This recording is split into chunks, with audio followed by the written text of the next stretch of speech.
ऐसा देखो तो स्क्रीन शेयर हो गया, रिकॉर्डिंग का मैसेज गया कि नहीं? हाँ मैम। अच्छा। হ্যাঁ দিদি এসছে।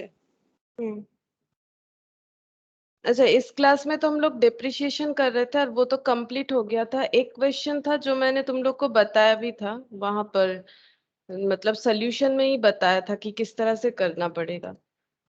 आज हम लोग नया टॉपिक स्टार्ट करेंगे, रॉयल्टी। ठीक है, वो क्वेश्चन तुम लोगों ने किया था क्या?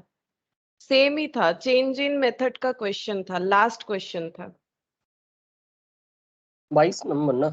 হ্যাঁ বোধহয় লাস্ট কোয়েশ্চেনটা, নাম্বারটা তো মনে পড়ছে না, মনে হচ্ছে লাস্ট কোয়েশ্চেন ছিল। वही होगा, 22 ही हो सकता है।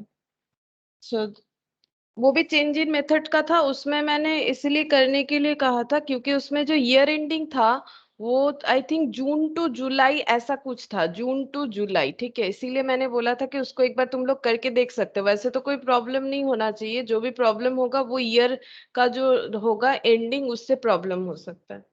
ठीक है, अगर नहीं हुआ है तो हम करवा देंगे। फिलहाल रॉयल्टी स्टार्ट करते हैं एक बार। देखो, रॉयल्टी होता क्या है, पता है किसी को रॉयल्टी क्या होता है? हाँ मैम। बोलो, जैसे रॉयल्टी क्या है? जैसे कोई पेटेंट, कॉपीराइट। पेटेंट, कॉपीराइट, ये सब क्या है? पेटेंट, कॉपीराइट, ये सब क्या है बोलो? ये क्या है? দিদি कभी बोलो। कोई ले नहीं दीदी सकता और बोलबो? कॉपी नहीं कर सकता। हाँ, पेटेंट कॉपीराइट का तो ये, लेकिन मेरा क्वेश्चन है रॉयल्टी। हाँ बोलो ना, बोलो के बोलबे, बोलो रौनक बोलছো, बोलो। রয়্যালটি সাপোজ আমি একটা অথর, আমি একটা हम्म বুক লিখলাম, हम्म ওটার কপিজ যে পাবলিশ হচ্ছে, যারা हम्म বেচছে, তো আমাকে ইয়ারলি টাকা পয়সা দেবে, তো ওটা একটা রয়্যালটি পাই আমি।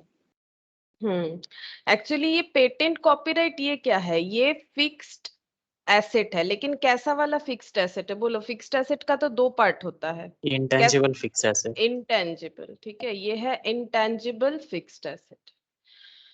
पेटेंट और कॉपीराइट इंटेंजिबल फिक्स्ड एसेट, और भी बहुत सारा एग्जांपल होता है। और रौनक जो बोला वो भी सही है। रौनक बोल रहा है कि रौनक जो बोल रहा है यानी वो कॉपीराइट पे है ना, कॉपीराइट पे हो रहा है कि अगर कोई ऑथर बुक लिख रहा है, ठीक है, अगर कोई ऑथर है वो बुक लिख रहा है, तो वो अपना बुक कैसे सेल करवाएगा बोलो? बुक लिखने के लिए उसके पास जो आर्ट होना चाहिए वो है, तभी तो वो ऑथर है। कोई राइटर ऐसे ही नहीं बन जाता है, राइटर बनने का उसके अंदर वो आर्ट यानी कला होना चाहिए, लिखने आना चाहिए, तभी बुक सेल होगा। अगर हम अभी लिखेंगे थोड़ी ना होगा।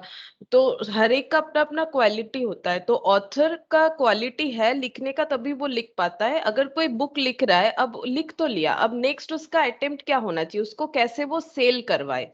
अब देखो, कोई ऑथर खुद भी अपना बुक सेल कर सकता है, उसमें कोई प्रॉब्लम नहीं है, लेकिन नॉर्मली लिखने का कैपेबिलिटी होते है, ठीक है, उसके साथ सेल करवाने का भी एक कैपेबिलिटी होना चाहिए। क्या जरूरी है कि ऑथर खुद सेल कर पाए? ऐसा जरूरी नहीं है, लेकिन हाँ हो सकता है वो खुद भी कर पाए, ये चलेगा। लेकिन नॉर्मली क्या होता है, ये ऑथर लोग कुछ सेल करवाने के लिए किन्हें लेते हैं बोलो? किनके पास जाते हैं? या फिर वो लोग भी ऑथर लोगों को ही ढूंढते हुए आते हैं, बोलो कौन है वो? पब्लिशर। पब्लिशर्स। पब्लिशर्स, ठीक है। तो पब्लिशर्स जो है वो बुक सेल करवाने का काम करते हैं, ठीक है। तो अब वो किसी राइटर के पास जाते हैं और बोलते हैं कि हम आपका बुक सेल कर देंगे। तो राइटर बोलते हैं ठीक है सेल करो, लेकिन मुझे क्या मिलेगा? तो वो लोग बोलेंगे ठीक है हम लोग आपको एक पेमेंट कर देंगे, ठीक है। वो लोग बोलेगा हम लोग आपको एक पेमेंट कर देंगे। ये जो पेमेंट का जो अमाउंट है, ठीक है, ये जो पेमेंट है, इस पेमेंट को बोला जाता है रॉयल्टी। मतलब बेसिकली अगर हम लोग किसी के घर पे भाड़ा रहना, तो हाउस उसके लिए क्या हो जाएगा, उसका फिक्स्ड एसेट, लेकिन कैसा वाला? टेंजिबल वाला, ठीक है, टेंजिबल फिक्स्ड एसेट। अब किसी का घर पे जब हम लोग रेंट में मतलब रेंट मैंने बोल ही दिया, किसी के घर पे जब हम लोग रह रहे, तो उनको जो हम लोग पे करते हैं, यहाँ भी हमें कुछ अमाउंट पे करना पड़ता है, दैट इज कॉल्ड रेंट, ठीक है।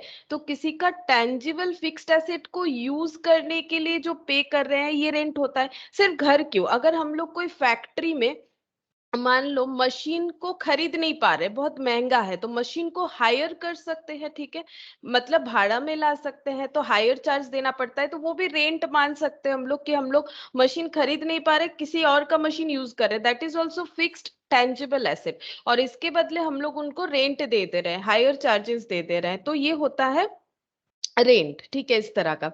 लेकिन जब हम लोग कोई इंटेंजिबल एसेट यूज कर रहे हैं किसी का, और उसके लिए जब पेमेंट कर रहे हैं, तब उसे बोला जाता है रॉयल्टी। मतलब हम लोग ऑथर का क्या यूज कर रहे हैं, उनका टैलेंट यूज कर रहे हैं, ठीक है, मतलब उन्होंने जो बुक लिखा है उनके पास उसका कैपेबिलिटी यानी उनके पास उसका टैलेंट है, इसीलिए। अब पेटेंट, जैसे किसी ने अपना कोई जैसे नो हाउ, पेटेंट किस चीज पे बनता है, जैसे कोई फॉर्मूला है, फॉर्मूला पे पेटेंट बना रहे हैं, ठीक है, फॉर्मूला, नो हाउ।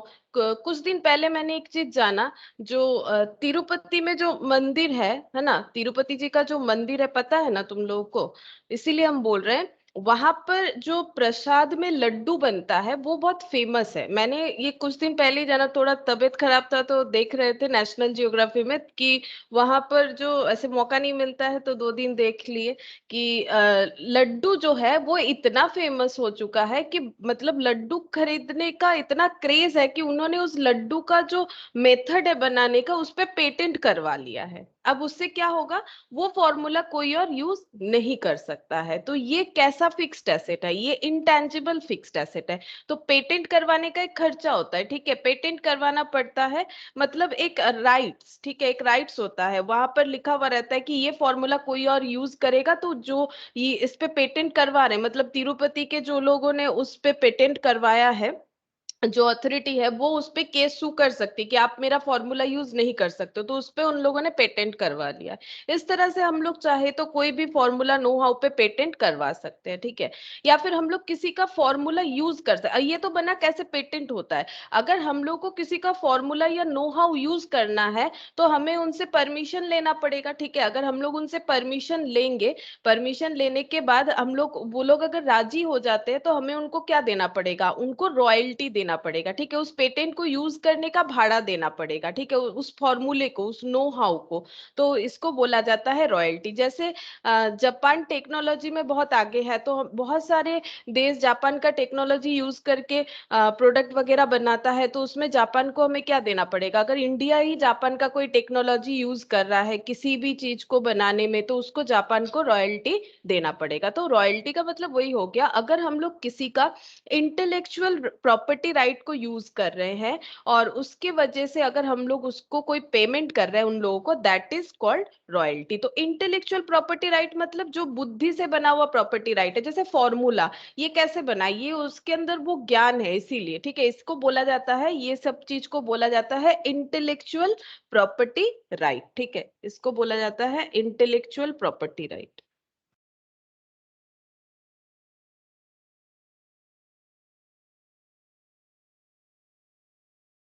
ठीक है, इस पे जो पे किया जाता है दैट इज कॉल्ड रॉयल्टी। अच्छा, यहाँ पर तुम लोग को क्या मिलेगा, यहाँ पर तुम लोग को, अच्छा, एक्सकर्शन राइट पे भी होता है। देखो अभी तो मैंने जो भी बोला रॉयल्टी इंटेंजिबल पे बोला, चाहे वो पेटेंट हो, कॉपीराइट हो, ठीक है, लेकिन कभी कभी क्या होता है, एक्सकर्शन राइट पे भी होता है। एक्सकर्शन मतलब जैसे मान लो माइंस, माइंस जो कोयला का माइंस है, मिनरल माइंस है, यहाँ से हम लोग को कोयला मिलता है, मिनरल्स वगैरह मिलता है। नॉर्मली माइंस जो है वो गवर्नमेंट के अंडर होता है और हम लोगों को गवर्नमेंट से उसको लीज में लेना पड़ता है, ठीक है, हम लोग उसको लीज में लेते हैं, फिर उसको यूज करते हैं, वहां से एक्सकर्शन वगैरह करते हैं। तो एक्सकर्शन जब हम लोग कर रहे हैं, वहां से कोयला निकाल रहे हैं या फिर माइन से मिनरल्स वगैरह निकाल रहे हैं, तो हम लोग को क्या देना पड़ेगा, रॉयल्टी देना पड़ता है, ठीक है। तो इस तरह से भी होता है, एक्सकर्शन राइट पे भी होता है।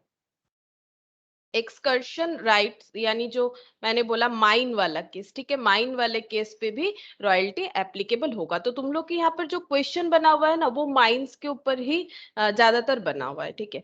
अब हम लोग एक एग्जांपल लेते हैं, जैसे रौनक ने वो बुक वाला बोला, तो उसी से दिखाते। देखो यहाँ पर कुछ टर्म्स होता है अलग, क्योंकि इसका अकाउंटिंग जो है अलग सिस्टम में होगा।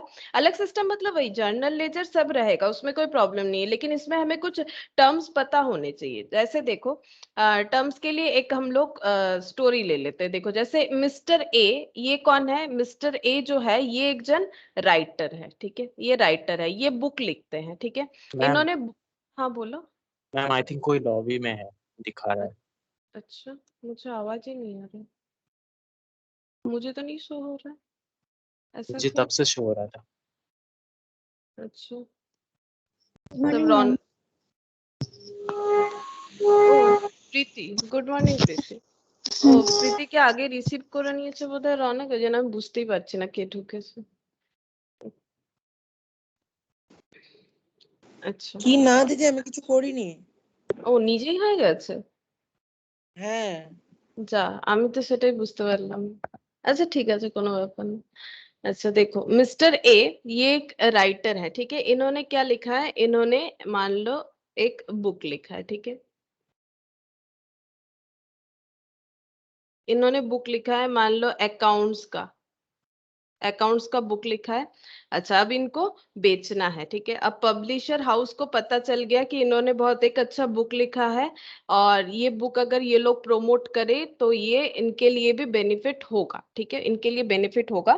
तो मिस्टर ए के पास पब्लिशर हाउस गया, ठीक है। मान लो पब्लिशर हाउस है एक्स लिमिटेड, ठीक है। ये गए और जाके बोल रहे कि हम आपका बुक सेल करवाएंगे, ठीक है। मिस्टर ए को कोई प्रॉब्लम नहीं है, उनके पास बुक लिखने का आर्ट है बट बेचने का नहीं है, तो वो रेडी है कि इनके थ्रू से कुछ बुक्स इनका बिक जाए, ठीक है।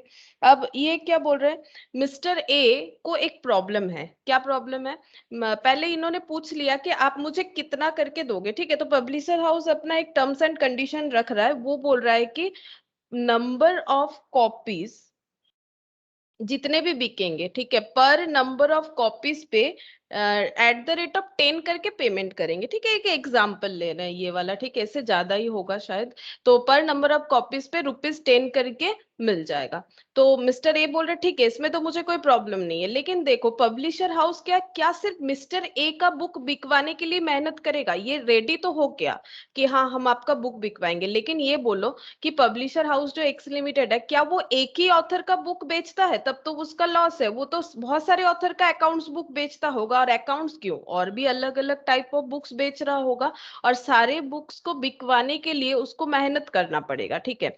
लेकिन एक बात बोलो, वो सबसे ज्यादा मेहनत कौन से वाले बुक पे करेगा, ये बोलो।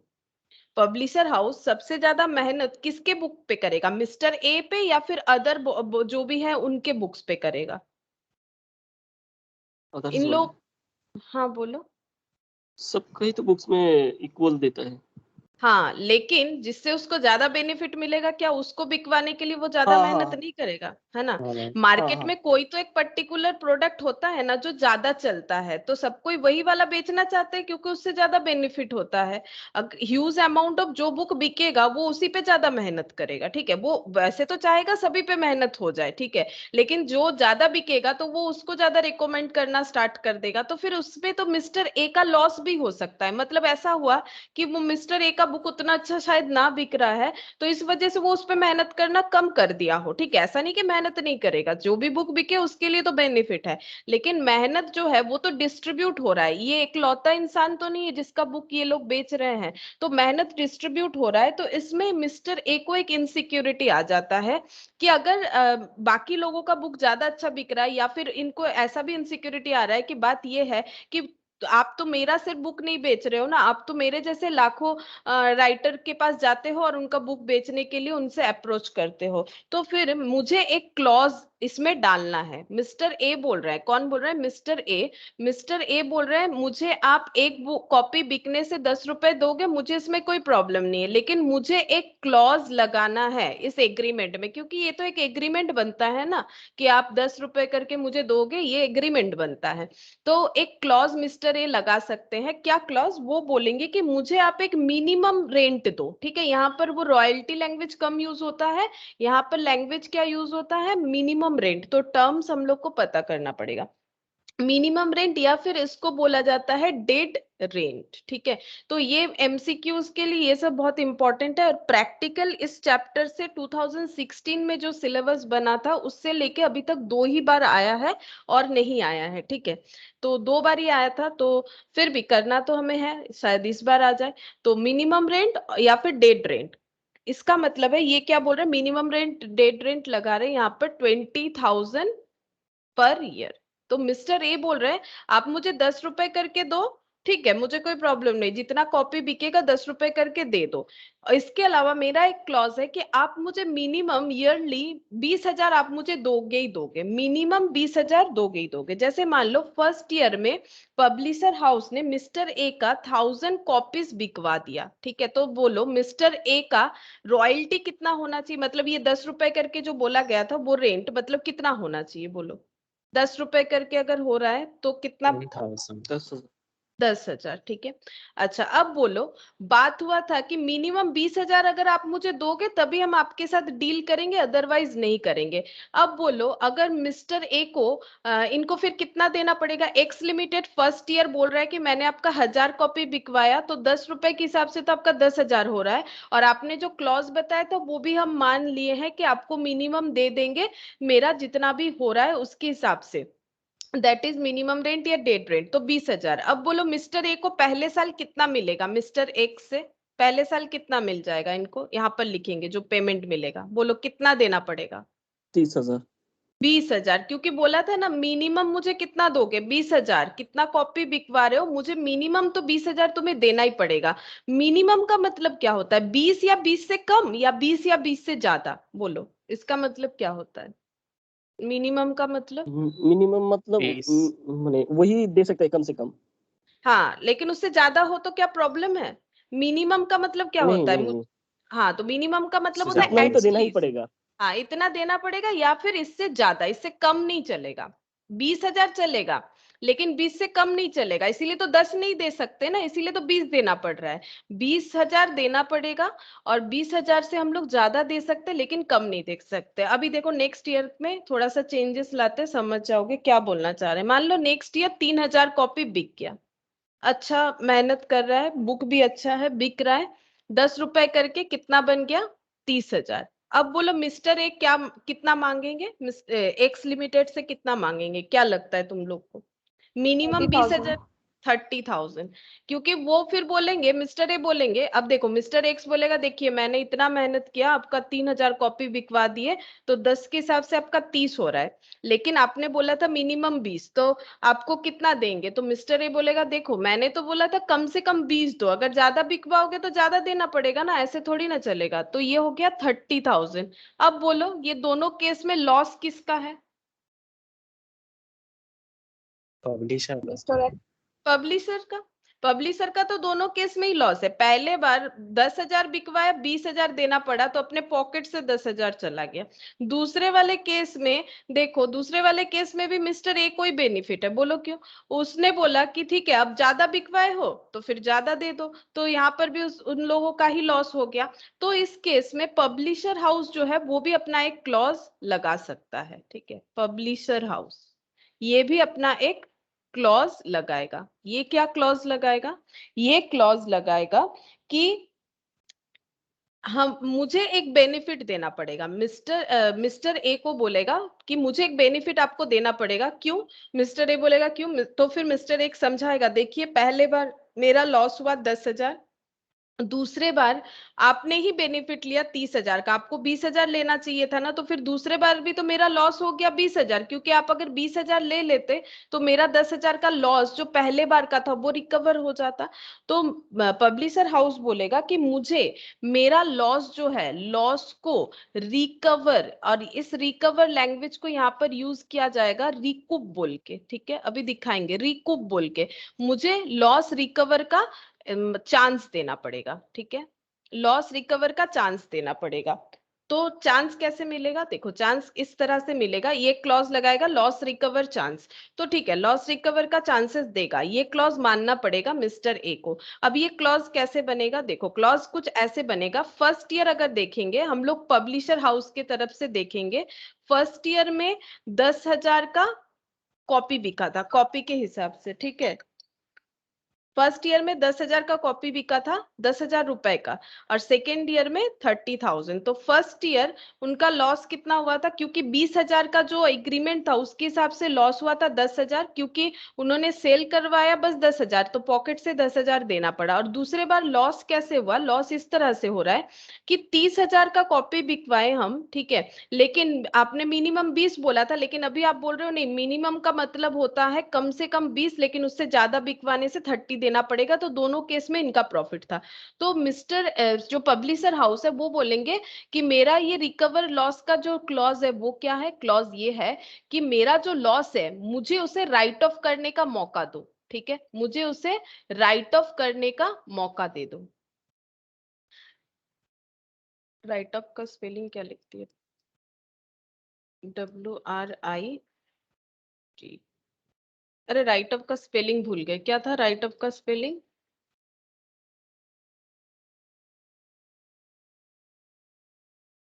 अरे राइट ऑफ का स्पेलिंग बताओ। WRITEE ना? हाँ ठीक ही तो लिखा था। अच्छा, राइट ऑफ करने का मुझे, हाँ राइट ऑफ करने का मुझे मौका दो। ठीक है, तो राइट ऑफ करना पड़ेगा। राइट ऑफ करने का मुझे मौका दीजिए। तो हम क्या करेंगे, कैसे राइट ऑफ को हम करेंगे? मेरा लॉस हुआ था 10,000 और इस बार आपको बेनिफिट हो रहा है 10,000 का। ठीक है, तो हम अपना लॉस को कैसे राइट ऑफ करेंगे? हम आपको कितना पे करेंगे? आपको मुझे 30,000 पे करना है, मुझे उसमें कोई प्रॉब्लम नहीं है, क्योंकि आपने कहा था मिनिमम 20 और जो मैक्सिमम होगा। ठीक है, मिनिमम 20 देना ही पड़ेगा, तो फिर मिनिमम 20 से ज्यादा हुआ था 30,000 हम मान लेते हैं, लेकिन पिछले बार मेरा लॉस हुआ था आपके इस मिनिमम रेंट के चक्कर में। तो आप मुझे इस लॉस को राइट ऑफ करने का मौका दीजिए, तो हम अपना लॉस राइट ऑफ कर लेते हैं। तो इस बार हम अपना लॉस, आपका जो पेमेंट है उससे राइट ऑफ करेंगे, क्योंकि आपका पेमेंट जो है वो ज्यादा जा रहा है। ठीक है, तो हम राइट ऑफ करके आपको कितना देंगे? 20,000 देंगे, और ये मानना पड़ेगा मिस्टर ए को। ठीक है, तो इसमें देखो ना तो किसी का लॉस हुआ ना तो किसी का प्रॉफिट हुआ। एक बार मिस्टर ए ने लॉस बियर किया और एक बार पब्लिशर हाउस ने लॉस बियर किया। ठीक है, इस तरह से ये पैटर्न चलता है। लेकिन इसमें भी क्लॉज कुछ इस तरह से भी हो सकता है कि ये लॉस जो है आप मैक्सिमम, देखो ये लॉस का सिस्टम ऐसे भी हो सकता है, लॉस आप मैक्सिमम 2 इयर्स के अंदर राइट ऑफ करना पड़ेगा। ठीक है, लॉस को 2 इयर्स के अंदर करना पड़ेगा या फिर 1 इयर्स के अंदर, ऐसा सिस्टम भी होता है।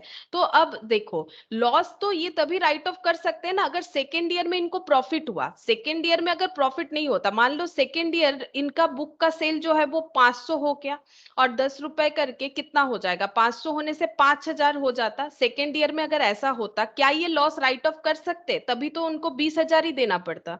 एक बार बात को समझो, अगर सेकेंड ईयर में 3,000 की जगह 500 कॉपी बिकता, तो 10 रुपए के हिसाब से रॉयल्टी तो 5,000 हो रहा है, लेकिन मिनिमम तो 20,000 देना है। तो पिछले बार का 10,000 का लॉस और इस बार का 15,000 का लॉस, और क्लॉज में लिखा हुआ है लॉस को 1 साल के अंदर राइट ऑफ करना है। तो क्या पहला 10,000 का लॉस हम लोग राइट ऑफ कर पाएंगे? क्या मौका मिलेगा या वो लैप्स हो जाएगा? सोचो, लैप्स हो जाएगा, नहीं मिलेगा। तो ऐसा भी क्लॉज हो सकता है कि लॉस को आपको 1 साल के अंदर राइट ऑफ करना है या 2 साल। तो देखो, क्लॉज इस तरह से बना हुआ होता है, ना तो इनको प्रॉफिट है ना तो इनको लॉस है, ना तो इनको बेनिफिट है ना तो इनको लॉस है, ऐसा नहीं होता है। दोनों को ध्यान में रख के ही क्लॉज बनता है। लेकिन फिर भी अगर क्लॉज में ऐसा, देखो अब फ्यूचर में कितना कॉपी बिकेगा वो तो नहीं पता ना, तो उस केस में क्या हो सकता है, पब्लिशर हाउस का कभी कभी लॉस भी हो सकता है, कभी कभी बेनिफिट भी हो सकता है। ठीक है, तो बिजनेस है भाई, ऐसा तो होगा ही। तो अगर देखो 1 साल के अंदर करना था, 1 साल में नेक्स्ट ईयर प्रॉफिट नहीं बना पाए, लगातार 5 साल प्रॉफिट नहीं बना पाए, क्लॉज में लिखा हुआ था कि लॉस को मैक्सिमम 2 साल के अंदर राइट ऑफ करना है, तो नहीं कर पाए, तो उस केस में क्या हो जाएगा, लॉस हो जाएगा। और कभी अगर बाई चांस प्रॉफिट होते ही जाता है, जैसे ये एग्जाम्पल में, तो ये एग्जाम्पल में देखो लॉस जो है वो रिकवर हो गया। तो वो डिपेंड कर रहा है कि क्या हो रहा है, नेक्स्ट ईयर क्या हो रहा है, उसके बाद क्या हो रहा है, क्लॉज क्या लिखा हुआ है। तो बस मुझे यहाँ पर 2 टर्म समझाना था जो हम समझाए। I think that is minimum rent या फिर डेड रेंट किसे बोला जाता है, जो मिनिमम पेमेंट करना पड़ता है, रिकवर करने का जो मौका मिलता है दैट इज रिकूप। ठीक है, रिकूप होता है। अब यहाँ पर जो केस हुआ देखो, यहाँ पर अगर बोला जाता है कि 10,000 का जो हमारा लॉस है वो हमें 1 साल के अंदर ही राइट ऑफ करना है, तो उस केस में नहीं बन रहा था। अगर हमारा नेक्स्ट ईयर 500 कॉपी बिक रहा है तो इसको हम लोग बोलते हैं शॉर्ट वर्किंग। जो हमारा लॉस हो जाता है उसको हम लोग बोलते हैं शॉर्ट वर्किंग। तो देखो ये सब टर्म हम लोग पढ़ेंगे, तुम लोग के बुक में ही लिखा हुआ है, यहाँ से एक बार देख लेते हैं। ये देखो, पहले रॉयल्टी का मतलब क्या है, the owner of an asset, जो ओनर होता है एसेट का, जैसे कोई माइन का ओनर है, कोई क्वेरीज का ओनर है, कोई पेटेंट का है, कोई कॉपीराइट, जैसे अभी कॉपीराइट ही होता है बुक्स के ऊपर। ठीक है, तो देखो, the owner of an asset as a business arrangement में अलाउ अदर पार्टी, यानी लेसी। ठीक है, जो लेसी यहाँ पर बोला जाता है, लेसी मतलब जो पब्लिशर हाउस है उनको हम लोग बोलेंगे लेसी, ठीक है। और जो हमें कुछ भी दे रहा है उनको हम लोग बोलेंगे लेसर। मतलब ये माइंस के केस में होता है, नॉर्मली लीज में जब लिया जाता है तो लीज के केस में दो पार्टी होता है, एक होता है लेसर और एक होता है लेसी। तो लेसर मतलब जो अपना माइन दे रहा है, नॉर्मली गवर्नमेंट देता है, और लेसी मतलब जो वो माइन को ले रहा है लीज में, ठीक है। तो देखो, द ओनर ऑफ एसेट, जिस जो ओनर है, वो एसेट का जो ओनर है वो क्या कर सकता है, वो दूसरे किसी पार्टी को अब राइट दे सकता है उस एसेट को यूज करने का, उसके बदले कुछ कंसीडरेशन में ले सकता है। तुम लोग लॉ में भी पढ़े हो कि कंसीडरेशन बिना तो कुछ नहीं होता है। तो यहाँ पर कंसीडरेशन का नाम ही क्या है, रॉयल्टी है। Such consideration is calculated with reference to the quantity produced और सोल्ड। और इसका कैलकुलेशन कैसे होता है, कितना क्वांटिटी प्रोड्यूस्ड कर पाए या बेच पाए, जैसे कि कितने कॉपी बेच पा रहे, वही रॉयल्टी होता है। और माइंस के केस में कितना कोयला या फिर मिनरल्स हम लोग एक्सकर्शन कर पा रहे, कितना आउटपुट निकाल पा रहे, उसके हिसाब से हम लोग यहाँ पर कैलकुलेट करते हैं, उसके हिसाब से रॉयल्टी देना पड़ता है। This payment to the owner by the user of the asset is termed as royalty. Use कौन कर रहा था, पब्लिशर हाउस। क्या यूज कर रहा था, मिस्टर ए का लिखने का टैलेंट, जिससे उन्होंने एक बुक लिखा था, उसको यूज करके उन्होंने मतलब उन्होंने अपना बिजनेस बनाना है, तो फिर वो क्या हो जाएगा, तो पेमेंट वो ओनर को कर रहे हैं उनका एसेट को यूज करके। अब एसेट माइंस हो सकता है, क्वेरीज हो सकता है, पेटेंट हो सकता है, कॉपीराइट, उसको बोला जाता है रॉयल्टी, ठीक है। इसको रॉयल्टी बोला जाता है। अब देखो मिनिमम रेंट, मिनिमम रेंट मैंने बोला, मिनिमम रेंट मतलब जो कॉन्ट्रैक्ट बना था। देखो एक contract is entered into between the landlord and the Lesi, ठीक है। अब लैंडलॉर्ड एंड द लेसी मतलब वो लीज के मामले में, क्योंकि मैंने कहा ना तुम लोग के यहाँ पर ज्यादातर क्वेश्चन जो है माइंस के ऊपर रहेगा, इसीलिए देखो लैंग्वेज भी इसी तरह से लिख रखा है, landlord and lessee for payment of royalty usually calculated upon the quantum of production or sale at a certain stipulated rate। देखो समझ जाओगे, stipulated rate कितना था, 10 रुपए। certain quantity sold कितना, 1000, 3000, यहाँ पर मैंने दूसरा एग्जांपल 500 लिया था, तो दैट इज। तो ये देखो, तो एक कॉन्ट्रैक्ट, जो कॉन्ट्रैक्ट बना हुआ है, ये देखो एट द रेट ऑफ 10 करके देंगे, that is the contract between the landlord and the Lesi. तो यहाँ पर तो मैंने पब्लिशर हाउस और मिस्टर ए को रखा है, ठीक है। For payment of royalty usually calculated upon the quantum of production, जितना प्रोडक्शन कर पा रहे, वो कोयला के केस में हो सकता है, मतलब माइंस के केस में हो सकता है, या फिर सेल जैसे ये बुक्स के केस में हो सकता है, ठीक है। ये एक स्टिपुलेटेड रेट में जो कि ₹10 करके बताएगा था, that is the minimum rent, और इसको ही हम लोग बोलते हैं डेड रेंट, ठीक है। अच्छा अब देखो शॉर्ट वर्किंग क्या होता है, मैंने बोला ना शॉर्ट वर्किंग, शॉर्ट वर्किंग या फिर रिडीमेबल डेड रेंट, ये क्या होता है। Short working is the amount by which the minimum rent exceeds the actual royalty. ये देखो minimum rent exceeds the actual royalty, ये देखो मिनिमम रेंट, मिनिमम रेंट ये वाला है, एक्चुअल रॉयल्टी कितना आया, 10,000। तो minimum rent exceeds, minimum rent exceed यानी ज्यादा हो गया एक्चुअल रॉयल्टी से। तो शॉर्ट वर्किंग का मतलब मैंने अभी थोड़ी देर पहले तुम लोग को बताया, वर्ड आएगा short working, that is loss, ठीक है। लॉस किसके लिए, जिसने वो मतलब इंटेलेक्चुअल एसेट का जो है भाड़ा लिया है, ठीक है, मतलब जो रॉयल्टी देगा, उसके केस में जो लॉस होता है उसको हम लोग शॉर्ट वर्किंग बोलते हैं। या फिर रिडीमेबल डेड रेंट, रिडीमेबल इसीलिए क्योंकि ये लॉस राइट ऑफ कर सकते हैं, इसका एक मौका मिलता है।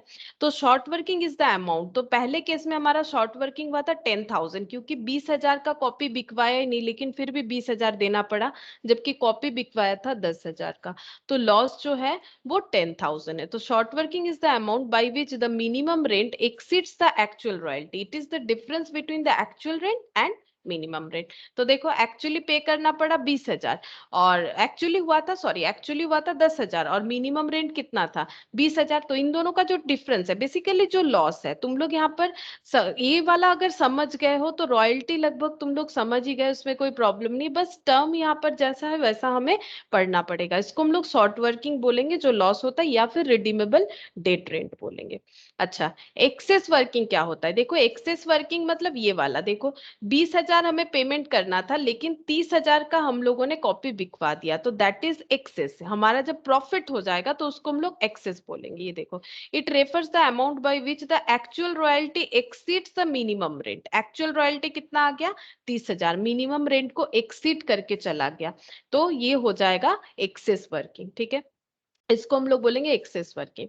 ग्राउंड रेंट या फिर सरफेस रेंट क्या होता है, ये देखो, it refers to the fixed yearly और half yearly rent payable by the lessee to the landlord in addition to the minimum rent. ठीक है, मतलब सरफेस रेंट या ग्राउंड रेंट क्या हो गया, मिनिमम रेंट के साथ अगर हम लोग कुछ एडिशनल पे कर रहे हैं, जैसे कि इस केस में मिनिमम रेंट कितना था 20,000, लेकिन नेक्स्ट ईयर हम लोगों ने कितना पे किया 30,000, तो 20,000 प्लस जो 10,000 पे कर रहे हैं, ये जो एक्सेस हम लोग पे कर रहे हैं, इसको हम लोग बोलेंगे मिनी सरफेस रेंट। ठीक है, इसको हम लोग बोलेंगे सरफेस रेंट या फिर ground rent. It refers to the fixed yearly और half yearly rent payable by the lessee to the landlord in addition to the minimum rent. अगर हम लोग ज्यादा बिकवा देते हैं तो मिनिमम रेंट के साथ जो एडिशनल हमें पे करना पड़ रहा है, दैट इज ग्राउंड रेंट। और रिकूपमेंट मतलब क्या होता है, वही राइट ऑफ करना।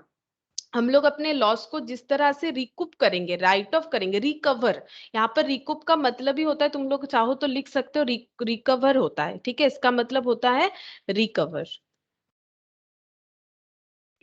ठीक है, इसका मतलब होता है रिकवर। शॉर्ट वर्किंग मतलब अभी बताया था लॉस। ठीक है, शॉर्ट वर्किंग मतलब लॉस, रिकूपमेंट मतलब रिकवर, तो रिकवरी ऑफ लॉस। ठीक है, इसका नाम यहाँ पर इस अकाउंटिंग में ऐसे लिया जाता है। ठीक है, तो ये हो गया हमारा रिकूपमेंट ऑफ शॉर्ट वर्किंग। तो फिर से एक बार देखो, टर्म्स देख लो। मिनिमम रेंट या डेट रेंट मतलब जब एग्रीमेंट होता है दोनों के अंदर म्यूचुअली, ये देखो म्यूचुअली एग्रीड जो होते हैं वही होता है मिनिमम रेंट। ठीक है, हम आपको मिनिमम इतना दे देंगे। शॉर्ट वर्किंग या फिर रिडीमेबल डेट रेंट मतलब अगर हम लोग कॉपी कम बिकवाए, मेरा एग्जांपल याद रखोगे तो यहाँ पर सारा चीज पता चल जाएगा। ये जो 10,000 यहाँ पर पहले बार जो बिकवाया था, तो उसमें हमारा जो लॉस हुआ था, that is short working. Short working का मतलब लॉस। एक्सेस वर्किंग मतलब ज्यादा बिकवा दिया, तो मिनिमम रेंट से जो एक्सेस अमाउंट हो रहा है, that is excess working. Ground rent मतलब वही जो मिनिमम रेंट का बात हुआ था उसके साथ जितना भी एक्स्ट्रा दे रहा है, दैट इज ग्राउंड रेंट। ठीक है, अच्छा, रिकूपमेंट मतलब रिकवरी करना है शॉर्ट वर्किंग का। वो कैसे हो सकता है, वहां पर टाइम लिमिट बता दिया जाता है, 1 साल के अंदर, 2 साल के अंदर, इस तरह से लिखा हुआ रहता है। और अगर स्ट्राइक या फिर लॉकआउट जैसा कोई सिचुएशन हो, तो ये जो मिनिमम रेंट का जो क्लॉज बना है ना, ये चेंजेस हो सकता है। ठीक है, स्ट्राइक लॉकआउट अगर होता है तो एग्रीमेंट जो है, एग्जिस्टिंग एग्रीमेंट, उसको चेंज करना पड़ेगा और ये दोनों पार्टी को ही मानना पड़ेगा। ठीक है, और यहाँ पर देखो, यहाँ पर जर्नल एंट्रीज है। ठीक है, जर्नल तो करेंगे हम लोग। पहले क्वेश्चन देखते हैं किस तरह से हमें सॉल्व करना चाहिए, इसका जो पैटर्न है वो देखते हैं। देखो किस तरह से हम लोग सॉल्व कर सकते हैं। यहाँ पर पहले दिया हुआ है the Bihar coal and company. मैंने बोला ना तुम लोग को माइन रिलेटेड क्वेश्चन ही मिलेगा। Bihar coal and company limited holds a lease, एक लीज लिया हुआ है of coal mines for a period of 12 years. 12 साल के लिए लीज लिया है, commencing from 1 April 2006 according to the lease. The company is to pay 7.5 as royalty per ton. मतलब देखो, Bihar coal and company limited ने क्या लिया है, इन लोगों ने लीज लिया है। लीज में एक माइन ले लिया है, और जहां पर पेमेंट का जो एग्रीमेंट बना है वो है 7.5 एज रॉयल्टी। रॉयल्टी देना पड़ेगा ना, दूसरे का माइन यूज कर रहे हैं हम लोग, पर टन, क्योंकि कोयला का जो एक्सकर्शन होता है उसका यूनिट टन होता है। तो अगर 1 टन भी कोयला निकालोगे तो एट द रेट ऑफ 7.50 के हिसाब से हमें क्या करना पड़ेगा, रॉयल्टी देना पड़ेगा। और मिनिमम रेंट तो एक बनता ही है, मिनिमम रेंट है 1,50,000। हो सकता है हम लोगों ने किसी ईयर कम निकाला हो, लेकिन हमें 1,50,000 तो मिनिमम देना ही पड़ेगा। उससे ज्यादा भी अगर होता है तो दे सकते हैं। अच्छा, अब उसके बाद देखो, अगर कोई शॉर्ट वर्किंग होता है मतलब लॉस। शॉर्ट वर्किंग मतलब loss. Short working can however be recovered out of the royalty in excess of minimum rent of the next 2 years only. तो बोल रहा है कि देखो, शॉर्ट वर्किंग कैसे रिकवर करना पड़ेगा, recovered out of the royalty, royalty से in excess of the minimum rent. Recover का बात तभी आएगा ना कि अगर रॉयल्टी मेरा मिनिमम रेंट से ज्यादा हो रहा है, तभी तो हम बेनिफिट हालत में रहेंगे। जैसे 30,000 हुआ था, मेरा रॉयल्टी मिनिमम रेंट था 20,000, तो 10,000 मेरा बेनिफिट हो रहा है। तो अब यहाँ पर लॉस को राइट ऑफ करने का मौका दिया जाएगा नेक्स्ट 2 ईयर्स ओनली, 2 साल के लिए। ठीक है, 2 साल के लिए मौका मिलेगा। For the year of the strike, for the year of the strike,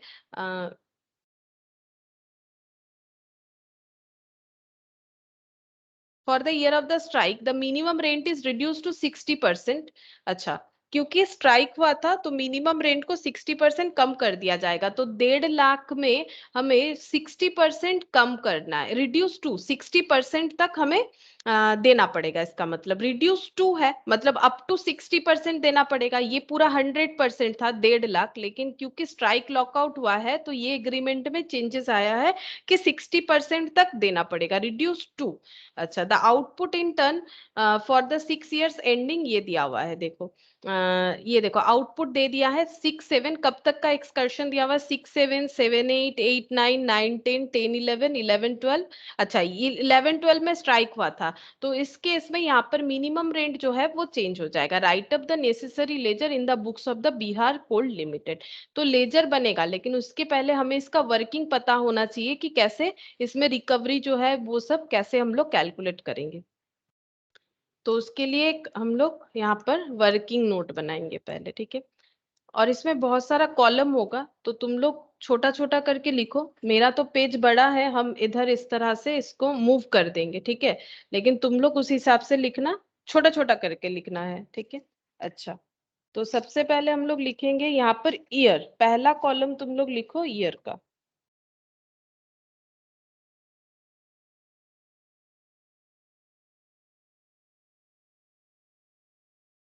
पहला लिखेंगे ईयर, ठीक है। अच्छा, अब ईयर, ईयर के हिसाब से ही तो हम लोग रॉयल्टी देंगे। तो ईयर देख लो क्वेश्चन में कौन सा दिया हुआ है, 6-7 से लेके 11-12 तक। तो हम लोग लिख लेते हैं 6-7 से लेके 11-12 तक।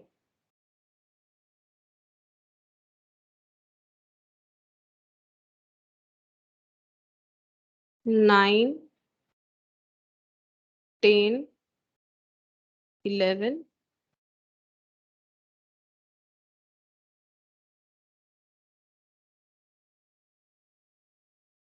12, ठीक है। पहले मैंने ईयर का कॉलम लिख लिया, क्योंकि ईयर वाइज ही हम लोग सारा पेमेंट वगैरह करेंगे। अच्छा, अब ये क्योंकि कोयला खदान है, तो यहाँ पर आउटपुट मेन होता है कि कितना हम लोग कितने हर एक साल में कितना कितना एक्सकर्शन करें। तो ईयर के साथ ही वो लिखा हुआ है देखो, तो हम लोग यहाँ पर लिख लेते हैं आउटपुट।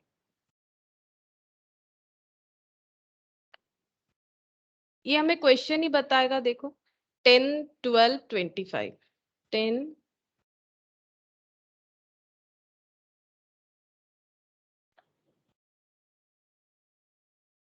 ये सब टन में है, ठीक है, टन में है। 10, 12, 25, 20, 50, 15, 20, 50 और 15, 20, 50 और 15, लास्ट वाले पे ही स्ट्राइक है, तो यहाँ पर स्ट्राइक बोल के लिख देते हैं। इससे हमारा मिनिमम रेंट चेंज होगा। तो इस तरह से एक्सकर्शन हुआ है। अच्छा, नेक्स्ट कॉलम होगा एक्चुअल रॉयल्टी, ठीक है। एक्चुअली रॉयल्टी कितना बन रहा है,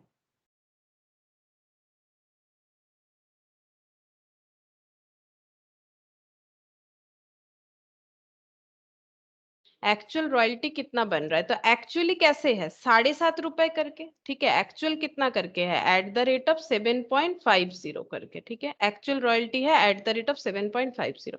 बोलो पहला रॉयल्टी कितना बन रहा है 7.50 के हिसाब से, 75,000।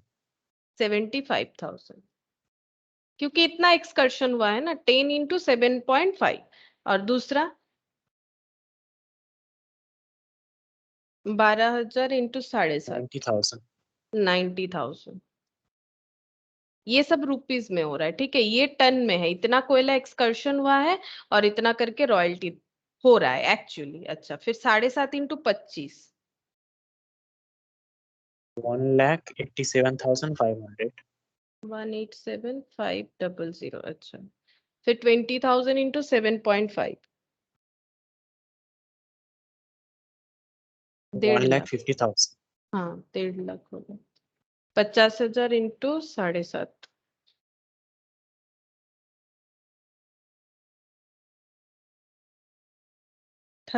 3 लाख हो रहा है, 75,000। 3,75,000।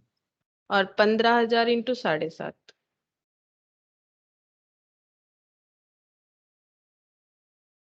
1,12,500। 1,12,500। अच्छा 1,12,500। देखो ये पहले मैंने बुक वाला कंसेप्ट की तरह ही कर दिया कि अगर @10 करके है तो इतना कॉपी बिकवाने का इतना, इतना कॉपी बिकने का इतना खर्चा हो गया, ठीक है। तो इस तरह से इतना हो रहा है हमारा एक्चुअल रॉयल्टी। लेकिन एक मिनिमम रेंट का भी तो बात होता है इसमें, ठीक है, क्योंकि जिनसे हम लोग ले रहे हैं लीज में, वो लोग अपना एक मिनिमम रेंट का क्लॉज डाल देते हैं। मिनिमम रेंट, ठीक है। मिनिमम रेंट देखो ये क्वेश्चन में बता दिया है 1,50,000 करके, सिर्फ स्ट्राइक वाले ईयर में चेंज होगा। तो मिनिमम रेंट तो सब में 1,50,000 होगा, तो ये 1,50,000 लिख देते हैं।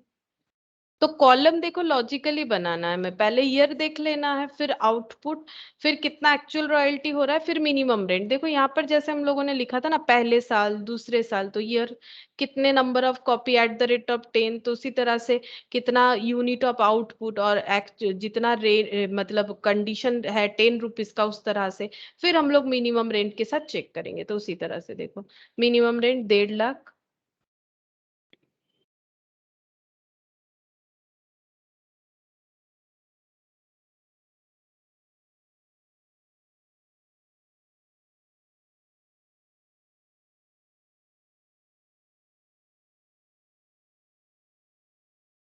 और ये लास्ट वाले ईयर में चेंज हो जाएगा, मिनिमम रेंट 60% हो जाएगा, क्योंकि 40% कम कर दिया गया है, रिड्यूस्ड करके 60% तक लाया गया है। तो 1.5 लाख का 60% देना पड़ेगा। कितना होगा 1.5 लाख का 60%?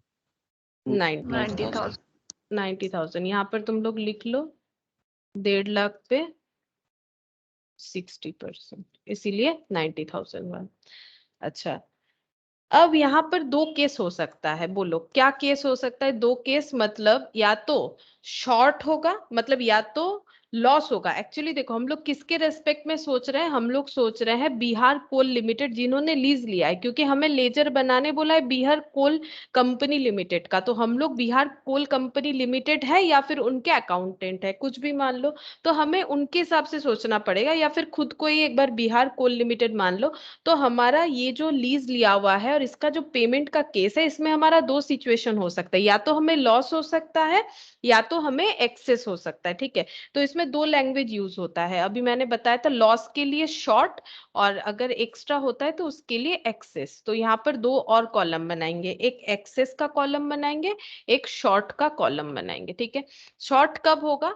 जब मेरा मिनिमम रेंट जो है एक्चुअल रॉयल्टी से ज्यादा हो जाएगा, तभी मेरा लॉस है। अभी फिर से हम समझाएंगे, ठीक है। शॉर्ट और एक्सेस ये दो कॉलम बनेगा, इसीलिए हम बता रहे हैं।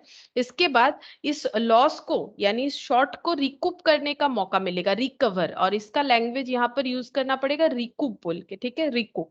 और रिकूप नहीं कर पाएंगे तो वो लैप्स हो जाएगा, ठीक है। रिकूप नहीं कर पाएंगे तो वो लैप्स हो जाएगा।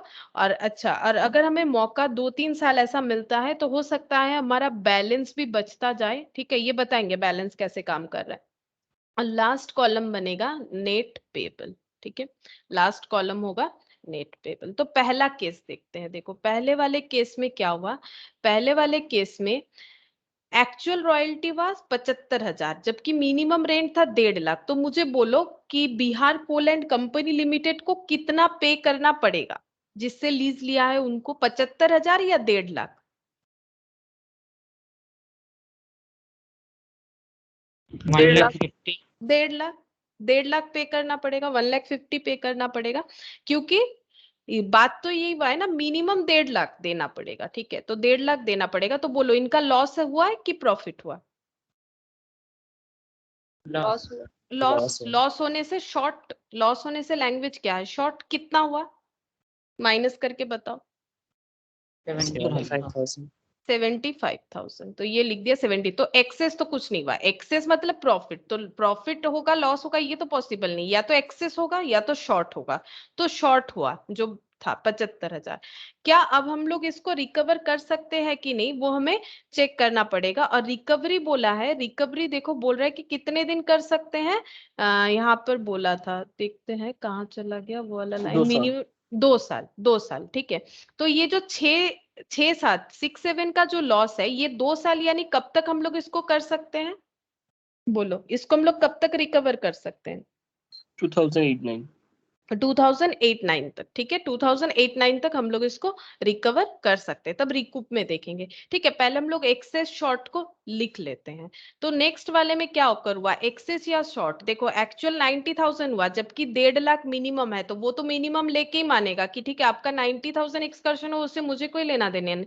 मेरा तो 1.5 लाख हुआ था ना, मुझे कम से कम 1.5 लाख चाहिए, तो हम कम तो नहीं लेंगे। तो बोलो 1.5 लाख देना पड़ेगा, तो फिर से क्या हो गया, एक्सेस या शॉर्ट? शॉर्ट कितना? 90,000 90 आ रहा है माइनस 60,000 60 हाँ 60 माइनस करके देखना पड़ेगा। अच्छा नेक्स्ट वाला केस देखो, 1,87,500 एक्चुअल था, जबकि मिनिमम था 1.5 लाख। लेकिन इस केस में भी तो वो तो 1,87,500 ही लेगा, वो तो बोलेगा कि मिनिमम 1.5 लाख, लेकिन उससे ज्यादा हो तो मुझे प्रॉब्लम नहीं है। तो इस बार बिहार कोल लिमिटेड का शॉर्टफॉल नहीं हुआ, उनका एक्सेस हुआ है। बोलो कितना एक्सेस हुआ है?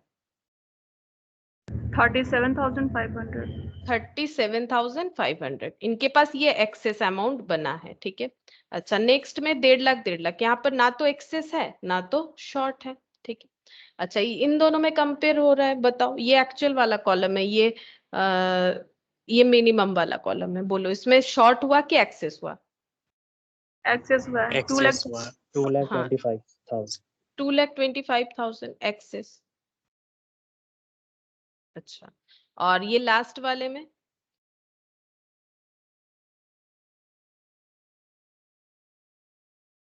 एक्सेस 22,500 नहीं, लेकिन लास्ट वाले में हम लोग कुछ नहीं कर सकते। क्यों बोलो? क्योंकि यहाँ पर तो हम लोगों ने मिनिमम रेंट जो है उसी को कम कर दिया ड्यू टू स्ट्राइक। ठीक है, तो वैसे अगर देखो तो ये तो 1.5 लाख हो रहा है ना, वैसे अगर देखे तो ये तो 1.5 लाख हो रहा है।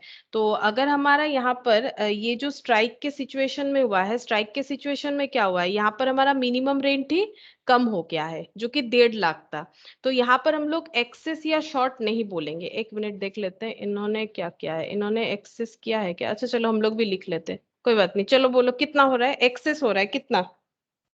22,500 हाँ 22,500, ठीक है, लिखेंगे, यहाँ पर भी लिखेंगे। सॉरी मैंने थोड़ा सा गलत बोल दिया, यहाँ पर भी लिखेंगे एक्सेस हो रहा है जैसे हो रहा है। ठीक है, एक्सेस हो रहा है तो 22,500।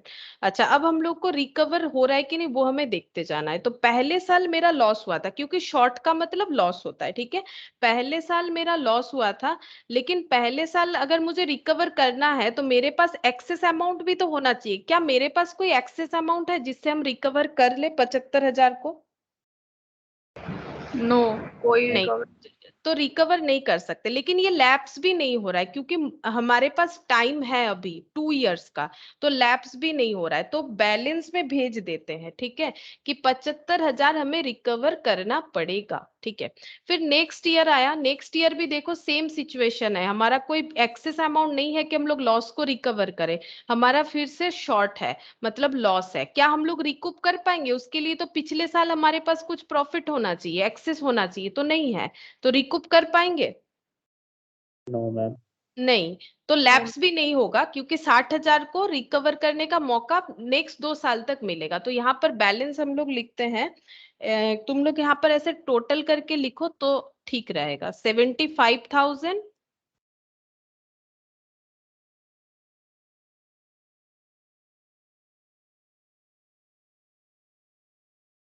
75,000 और प्लस हम ऐसे के लिख देते हैं 60,000, दो अलग अलग लिखेंगे तो ठीक रहेगा। अब टोटल बताओ, टोटल को यहाँ लिख लेंगे। 1,35,000। अच्छा 1,35,000, तो टोटल लॉस जो है 1,35,000 जमा हो गया है, लेकिन उसमें 75,000 का एक साल निकल गया, अब इसके पास और एक ही साल बचा है रिकवर करने का, और 60,000 का अभी ईयर स्टार्ट हो रहा है। अच्छा नेक्स्ट देखो, नेक्स्ट बार एक्सेस आया। अब एक्सेस आया तो हम लोग क्या करेंगे, हम लोग जब पे करेंगे तो हम लोग बोलेंगे कि हम लोग अपना लॉस को रिकवर करने के बाद ही आपको पे करेंगे। आपको एक्सेस मुझे पे करना है, लेकिन हम लोग कैसे पे करेंगे, रिकवर करने के बाद ही पे करेंगे, तो रिकूप करेंगे। बोलो कौन सा लॉस पहले रिकूप करें, किसको पहले लाइन पे लगना चाहिए, 75,000 को या 60,000 को? बोलो 75,000। पहले वाले पहले को 75,000, फर्स्ट इन फर्स्ट आउट ही होगा, पहला लॉस पहले राइट ऑफ करो। तो बोलो 75,000 राइट ऑफ करना है 37,500 से, कितना रिकूप कर सकते हैं, मतलब कितना रिकवर कर सकते हैं लॉस 75,000 में से? अगर जितना एक्सेस है उतना ही ना। 37,500 हाँ, तो मैक्सिमम 37,500 ही लॉस रिकवर कर पाएंगे, और जो नहीं कर पाए वो लैप्स हो जाएगा, क्योंकि इसका टाइम पीरियड खत्म हो गया। देखो इसका टाइम कब तक था, 8-9 तक, 2 साल ना, 2 साल, तो टाइम पीरियड खत्म हो गया। तो 75,000 में 37,500 रिकवर कर लिया, बाकी लैप्स हो जाएगा, बैलेंस में नहीं जाएगा, क्योंकि 2 साल तक है। तो बोलो कितना लैप्स हो रहा है, माइनस करके बताओ। 75 में इतना रिकवर हो गया, बचा हुआ जो वो लैप्स हो जाएगा। 37,500 कुल मिला के 60 लिख दे, हाँ। 37,500 लिख दे। नहीं, 37,500 पहले लैप्स में लिखना पड़ेगा, ठीक है। 37,500 मतलब बचा हुआ, एक्चुअली 75,000 से अगर माइनस करोगे ना 37,500, तो फिर बचा हुआ भी 37,500 ही आएगा। ये अमाउंट रिकवर हो रहा है, ठीक है। ও হ্যাঁ দিদি, और ওই ये 60,000 তো তারপরে একটা বছর পাইবো। হ্যাঁ, ওটা পরেরটাতে, ওর এখনো টাইম আছে, और इतना लैप्स हो जाएगा। सेम हो रहा है एक्चुअली, 75,000 का 50-50% हो गया, तो तुम लोग का अमाउंट सेम लग रहा होगा, लेकिन मैंने क्या लिखा है, मैंने जो राइट ऑफ किया उसको रिकवर में लिखा है, और जो राइट ऑफ नहीं कर पाए उसको लैप्स में लिखा है। तो ये दोनों सेम अमाउंट नहीं है, वो कैलकुलेशन से सेम अमाउंट आ रहा है। अब बचा हुआ कितना है बोलो, बैलेंस में कितना रह गया? 60,000। हाँ, सिर्फ 60,000, क्योंकि 75,000 का कहानी खत्म, 75,000 का कहानी खत्म, 75,000 का यही लास्ट मौका था रिकवर करने का, तो उसमें हम लोग सिर्फ 37,500 रिकवर कर पाए, और बाकी 37,500 लैप्स हो गया। लेकिन 60,000 अभी भी इस लॉस को हम लोग रिकवर कर सकते हैं, हमारे पास टाइम है, बचा हुआ टाइम है। अच्छा, नेक्स्ट ईयर देखो, नेक्स्ट ईयर हमारा कुछ भी एक्सेस नहीं हुआ, ना तो शॉर्ट हुआ, तो एक्सेस नहीं हुआ तो क्या हम लोग कुछ भी रिकूप कर पाएंगे बोलो? एक्सेस होगा तभी ना, नहीं कर पाएंगे, तो लैप्स रिकूप हो तो जाएगा 60,000। लैप्स हो जाएगा 60,000। क्यों लैप्स हो गया? क्योंकि इसका भी टाइम पीरियड खत्म हो गया, 2 साल था ना, इस साल और इस साल। ये देखो 60,000 कब क्रिएट हुआ था, 7-8 में, उसके बाद लगातार 2 साल हमारे पास टाइम था, 8-9 और 9-10। तो ना तो हम लोग 8-9 पे रिकवर कर पाए, इतना अमाउंट नहीं बना था कि सब हम लोग 75 को ही नहीं कर पाए, तो 60 को कहाँ से करेंगे। और 8-9 में लास्ट हमारे पास चांस था, वो भी चांस चला गया, बिकॉज ऑन दैट मोमेंट हमारे पास कोई भी एक्सेस अमाउंट नहीं था। तो ये लैप्स, तो बैलेंस भी हमारा खाली हो गया, कुछ नहीं है, ठीक है। अच्छा, नेक्स्ट देखो 2,25,000, 2,25,000 ये एक्सेस है। अच्छा, अब बोलो क्या कुछ रिकूप करने के लिए बचा है, चेक करो। No ma'am. दोनों तो नहीं। लैप्स हो गया, 75-60 दोनों लैप्स हो गया, तो ना तो यहाँ कुछ बचा हुआ है, ना तो रिकवर कर सकते हैं, तो रिकवर भी नहीं है, लैप्स भी नहीं है, बैलेंस भी नहीं है, तो तीनों में मैंने ऐसे ब्लैंक रख दिया। अच्छा, उसके बाद 22,500 हमारा एक्सेस अमाउंट है, लेकिन यहाँ पर भी तो सेम केस, ना तो रिकवर करने के लिए कुछ है, ना तो लैप्स करने के लिए कुछ है, और ना तो बैलेंस में रखने के लिए कुछ है। तो ये देखो बन गया आसानी से, ठीक है। अब हमें नेट पेबल का कॉलम क्या करना है, देखो नेट पेबल क्या होता है, मतलब हम लोग कितना पे करेंगे लीज लेने के लिए। तो पे करने का देखो लॉजिकली समझो, मिनिमम रेंट तो पे करना ही पड़ेगा, हाँ कि ना बोलो, मिनिमम रेंट तो हमें पे करना ही पड़ेगा, ये जरूरी है, ठीक है। और अगर एक्सेस होगा तो वो भी पे करना पड़ेगा, बोलो मिनिमम रेंट पे करना ही पड़ता है ना। जैसे देखो इसमें मिनिमम 20,000 देना पड़ेगा, और एक्सेस होगा तो भी देना पड़ेगा, लेकिन हाँ अगर क्लॉज बना हुआ है तो हम लोग अपना जो लॉस है उसको राइट ऑफ कर सकते हैं। अगर हमारा जो लॉस है उसको हम लोग राइट ऑफ कर सकते हैं, तो ये वाला कॉलम कैसे बनेगा, ये वाला कॉलम कुछ इस तरह से हम लोग लिख सकते हैं, मिनिमम रेंट, ठीक है, minimum rent plus excess minus हम लोग कर सकते हैं रिकूप, माइनस हम लोग कर सकते हैं रिकूप, ठीक है। ये हम समझाने के लिए बोले कि नेट पेबल क्या होगा, लेकिन लॉजिकली क्या होता है, किसी को पेमेंट करेंगे, जो क्लॉज बना हुआ है मिनिमम रेंट देना ही पड़ेगा, लेकिन फिर वो ऐसे भी दाबी करेगा कि हाँ मिनिमम बोले थे हम, लेकिन आपने अगर ज्यादा बिकवाए तो ज्यादा दे दो, ठीक है। तो फिर एक्स ने क्या किया था, उसने भी बोला हम भी अपना एक क्लॉज लगाएंगे, मुझे लॉस रिकवर का मौका दो, तो उस हिसाब से नेट पेबल कैसे हो जाएगा। देखो इसमें कैसे नेट पेबल हुआ था, 20,000 हम लोगों ने बोला था था देंगे, पहले बार 10,000 हुआ तो पेमेंट कितना करना पड़ा, ये देखो 20,000 पेमेंट करना पड़ा। नेक्स्ट ईयर 30,000 पेमेंट करना पड़ेगा, लेकिन जब इन्होंने क्लॉज लगा दिया तो जो पेमेंट है वो 30,000 की जगह कितना हो जाएगा, 20,000, क्योंकि लॉस रिकवर का मौका मिलेगा। इस तरह से हम लोग यहाँ पर नेट पेएबल का कॉलम को बनाएंगे। तो नेट पेएबल का कॉलम मतलब ये वाला होगा, minimum rent plus excess minus recoup. अब इसको लॉजिकली फिर से देखो, पहले साल का रॉयल्टी बना था 75,000, जबकि मिनिमम रेंट था 1.5 लाख, तो हम लोग को 1.5 लाख की पेमेंट करना पड़ेगा। एक्सेस कुछ बना नहीं था, छोड़ दो, और रिकवरी का कोई मौका नहीं था, तो पहले साल कितना पेमेंट करना पड़ा, 1.5 लाख। पहले साल का जो सिचुएशन था 1.5 लाख पेमेंट करना पड़ा।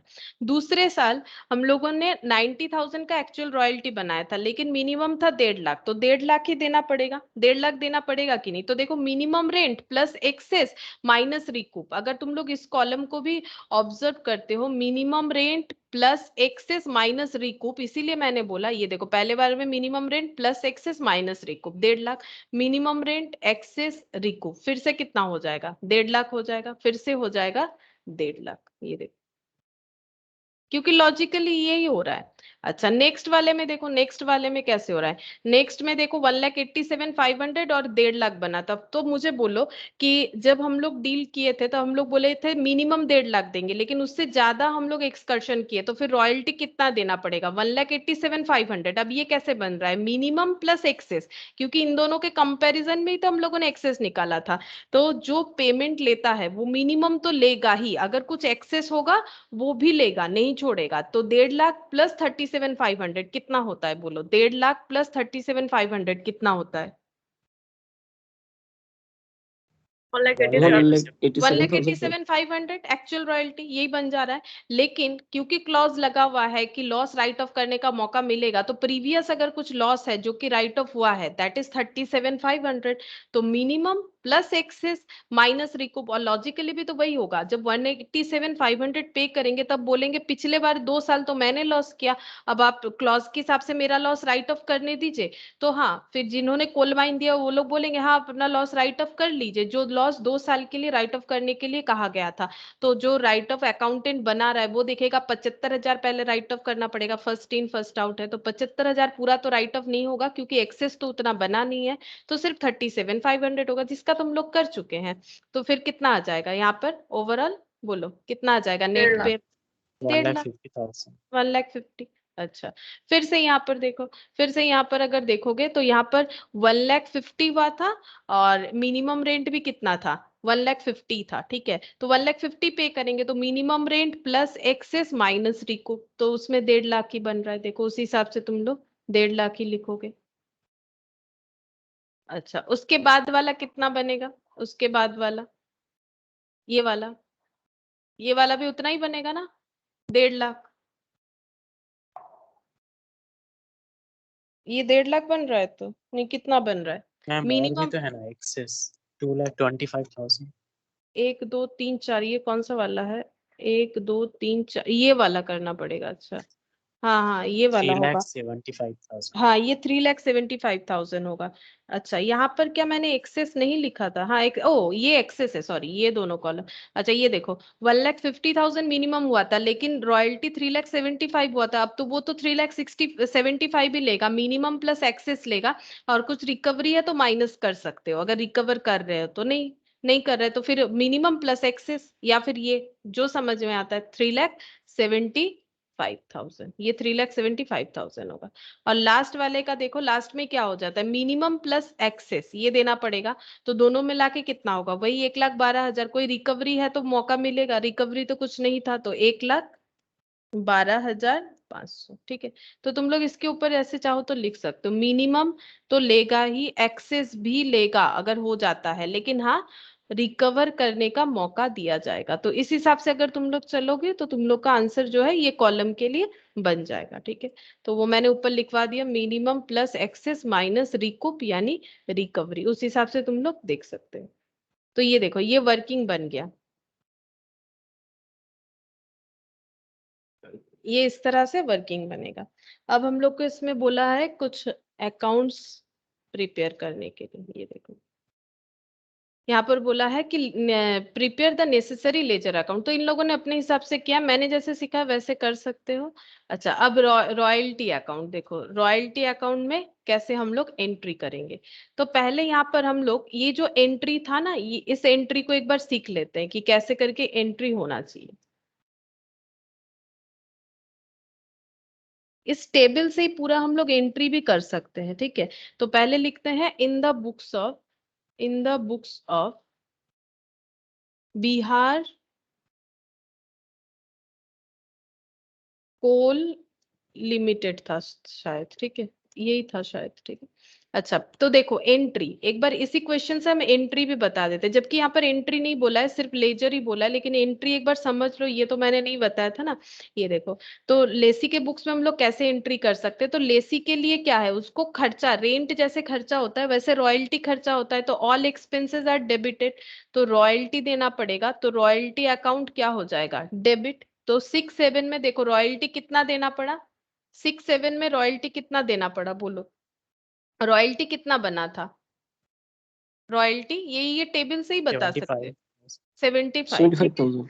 75, तो रॉयल्टी देना पड़ेगा 75,000। लेकिन क्या शॉर्ट वर्किंग हुआ था, ये देखो एंट्री बता रहा है ना, royalty, actual royalty for the period. अच्छा, शॉर्ट वर्किंग मतलब मिनिमम रेंट माइनस एक्चुअल, इस तरह से हमें याद रखने का जरूरत नहीं, क्योंकि हम लोग को पता है कि शॉर्ट वर्किंग क्या होता है। शॉर्ट वर्किंग मतलब मिनिमम से भी अगर हम लोग कम अर्न कर पा रहे हैं, ठीक है। और शॉर्ट वर्किंग डेबिट क्यों होगा, क्योंकि वो भी हमारे लिए क्या है, लॉस है, ठीक है, इसीलिए शॉर्ट वर्किंग को भी हम लोग डेबिट करेंगे।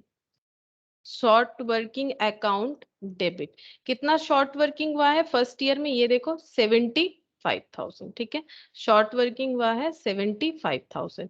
और इसके बाद हमें क्या करना पड़ेगा, टोटल पेमेंट करना पड़ेगा। तो हम लोग किसको ड्यू करेंगे, लैंडलॉर्ड को, ठीक है, लैंडलॉर्ड को हम लोग ड्यू करेंगे। कितना देना पड़ेगा, इन दोनों का टोटल कितना होता है, 1.5 लाख। और ये देखो हम लोग 1.5 लाख ही तो पे कर रहे हैं, नेट पेबल में जाओ देखो 1.5 लाख, ठीक है, 1.5 लाख हम लोग पे कर रहे हैं।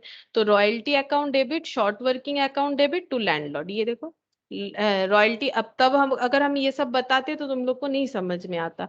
तो रॉयल्टी जितना पेबल है, शॉर्ट वर्किंग जितना कम हो रहा है, टू लैंडलॉर्ड, लैंडलॉर्ड को हम लोग को जो पेमेंट करना है। अब लैंडलॉर्ड को ड्यू कर दिए इसमें, अब लैंडलॉर्ड को जब पेमेंट करेंगे तो क्या एंट्री करेंगे, बोलो, लैंडलॉर्ड अकाउंट डेबिट। ये तो नॉर्मल पेमेंट का एंट्री हो जाता है ड्यू के बाद, लैंडलॉर्ड अकाउंट डेबिट टू क्या हो जाएगा, बैंक, कितना, 1.5 लाख, 1.5 लाख, ठीक है, 1.5 लाख। अब यहाँ पर देखो एक इनकम टैक्स पेबल लिखा हुआ है, ये कब ऑकर होगा, अगर मान लो इसमें टैक्स हो रहा है, टैक्स हो रहा है, तो टैक्स के केस में क्या हो जाएगा, अगर मान लो इसमें 10% टैक्स है, तो 1.5 लाख का 10% टैक्स कितना हो जाता है, अगर 10% होता है तो 15,000, ठीक है, 15,000 होता है। तो फिर टू बैंक बोल के यहाँ पर हमारा नेट अमाउंट चला जाएगा, 1.5 लाख माइनस 15,000 करके, और टू इनकम टैक्स पेबल बोल के कितना चला जाएगा, टीडीएस चला जाएगा 15,000, टू टीडीएस बोल के 15,000 बैंक में चला जाएगा, net amount that is 1,50,000 minus 15,000, और लैंडलॉर्ड डेबिट होगा 1.5 लाख से। अगर टैक्स का केस होता है तो वहां पर हमें टैक्स भी लिखना पड़ेगा, बस। और इसमें नया कुछ नहीं है, टैक्स अगर होगा। अच्छा, अब यहाँ पर देखो लॉस कितना हुआ वो हमें लिखना पड़ेगा, ठीक है, लॉस कितना हुआ। तो देखो मैन्युफैक्चरिंग अकाउंट डेबिट भी लिख सकते हैं, पीएल, हम लोग पीएल यूज करेंगे, PL account debit to royalty, ठीक है, पीएल अकाउंट डेबिट टू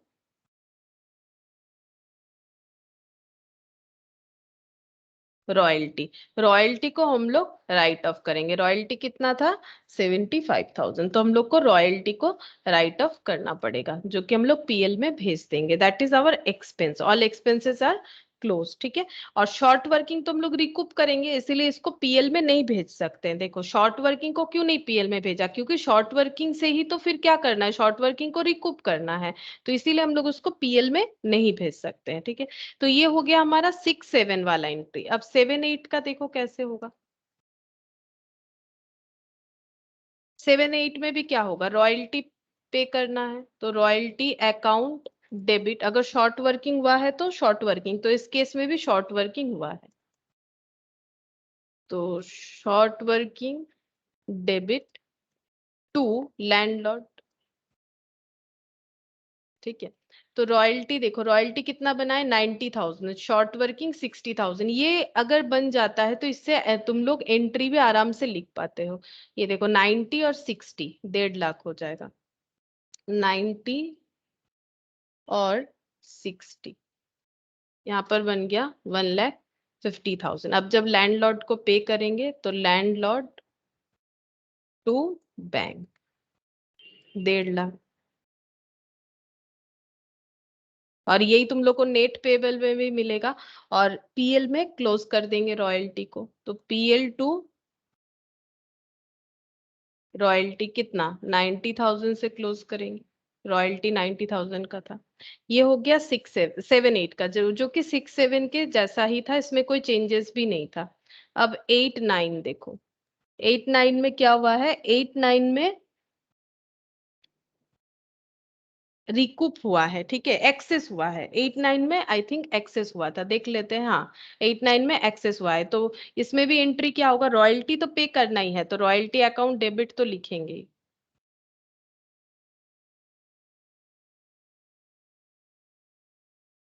ठीक है, शॉर्ट वर्किंग नहीं हुआ तो नहीं लिखेंगे। देखो रॉयल्टी अकाउंट डेबिट कितना हुआ है, रॉयल्टी अकाउंट डेबिट हुआ है 1,87,500, 1,87,500 टू लैंड लॉर्ड, कितना 1,87,500। अब जब लैंडलॉर्ड को पे कर रहे हैं तो क्या हो जाएगा, यहाँ पर शॉर्ट वर्किंग नहीं हुआ था तो नहीं दिखा है। लैंडलॉर्ड अकाउंट डेबिट कितना पे करेंगे, लैंडलॉर्ड तो 1,87,500 से हम लोग क्या करेंगे, क्रेडिट कर दिए। 1,87,500 से क्रेडिट किया हुआ था, डेबिट कर दिए। ठीक है, अब पे कितना करेंगे, ये बोलो पे कितना करेंगे, क्योंकि इस बार हम लोग अपना शॉर्ट वर्किंग जो पहला बना था, देखो पहला जो शॉर्ट वर्किंग बना था उसको अभी रिकूप करने का मौका मिलेगा, क्योंकि 6-7 का वैलिडिटी था 8-9 तक, तो हम लोग 8-9 में पहुंच गए। और मैंने इसीलिए कहा कि हम लोग शॉर्ट वर्किंग को पीएल में नहीं दे सकते हैं, इसीलिए नहीं दे सकते क्योंकि इसको रिकूप करने का मौका मिलेगा आगे जाके। तो रिकूप करने का मौका मिल गया 37,500 से। देखो कितना रिकूप हुआ है, ये बना हुआ है ना, कोई प्रॉब्लम नहीं है। ये देखो 37,500 रिकूप हुआ है। तो कितना लिखेंगे बोलो, टू बैंक, लैंडलॉर्ड को कितना पेमेंट कर रहा है, बाकी शॉर्ट वर्किंग से हम लोग रिकूप करेंगे शॉर्ट वर्किंग। तो शॉर्ट वर्किंग हमारा डेबिट था, अब क्रेडिट कर लेंगे, मतलब यूज कर लेंगे। कितना यूज कर रहे हैं 37,500। बोलो पेमेंट फिर कितना कर रहे होंगे, इन दोनों का बैलेंस करके भी तुम लोग लिख सकते हो या फिर यहाँ से भी देख सकते हो। हाँ बोलो कितना हो रहा था, 1 लाख टोटल। इसका डिफरेंस 1,50,000, 1,50,000 भी कह सकते हो या फिर यहाँ से भी लिख सकते हो, थर्ड ईयर का 1,50,000 नेट पेबल ही तो हमारा टू बैंक हो जाएगा ना, जो नेट पेबल होगा। ये हो गया, ठीक है। अच्छा, अब पीएल में अब हम लोग ट्रांसफर करेंगे। अब पीएल कैसे बनेगा इस साल का, देखो पीएल अकाउंट डेबिट, ठीक है, PL account debit to royalty, जैसे हम लोग लिखते हैं जितना रॉयल्टी देंगे ये खर्चा है, ये पीएल में क्लोज हो जाएगा। तो रॉयल्टी 1,87,500 से हमारा क्लोज होगा, ठीक है, रॉयल्टी। अच्छा, अब शॉर्ट वर्किंग जो अब किसी काम का नहीं, जो लैप्स हो गया, उसको अब पीएल में ट्रांसफर करेंगे। कितना 37,500, जो शॉर्ट वर्किंग लैप्स हो गया उसको अब हम लोग पीएल में ट्रांसफर करेंगे। शॉर्ट वर्किंग 37,500, तो पीएल में डेबिट कितना हो जाएगा, टोटल दोनों का टोटल हो रहा है 1,87,500, और ये कितना हो रहा है दोनों मिला के 2,25,000। हाँ 2,25,000। देखो समझ में आया कि नहीं, यहाँ पर ही थोड़ा चेंजेस तुम लोग को देखने को मिलेगा।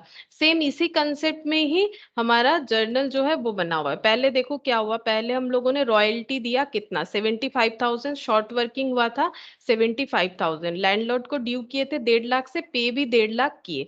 तो फिर पीएल में क्या जाएगा, पीएल में सिर्फ अपना खर्चा यानी रॉयल्टी को क्लोज करना है, शॉर्ट वर्किंग को इसीलिए नहीं करना है क्योंकि शॉर्ट वर्किंग को यूज करेंगे, ये 75,000 तब तक ऐसे ही चले चलेगा जब तक 8-9 नहीं आ जाता, ईयर 8-9। तो 7-8 में भी सेम सिचुएशन हुआ, और 8-9 में अब हम लोग 75,000 का रिकवरी का कोशिश करेंगे अगर होता है तो, जबकि हमें चांस मिला, रिकवर कर सकते 37,500 का, तो 37,500 रिकवर कर लिया, ठीक है।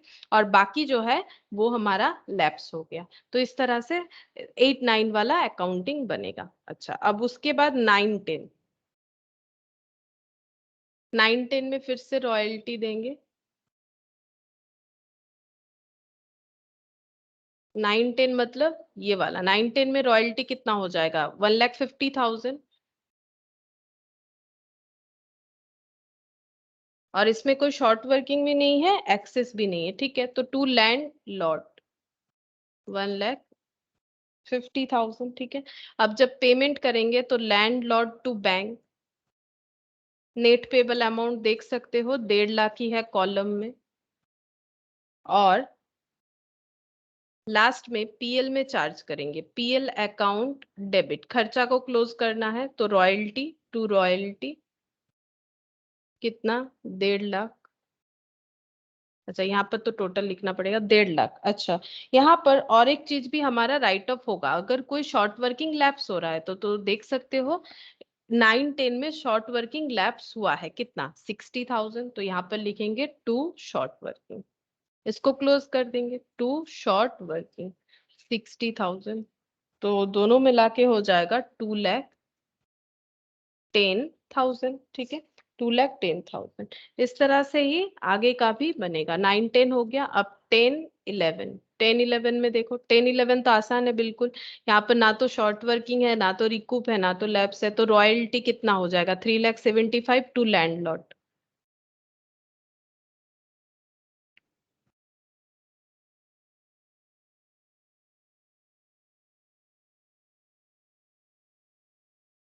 टू लैंडलॉर्ड रॉयल्टी हो गया। अच्छा, लैंडलॉर्ड को पे करेंगे, लैंडलॉर्ड टू बैंक 3,75,000।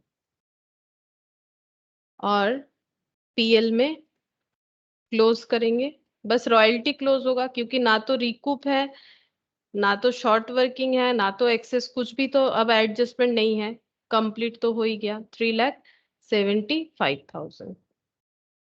और लास्ट वाला भी इसी तरह से बनेगा 11-12 का।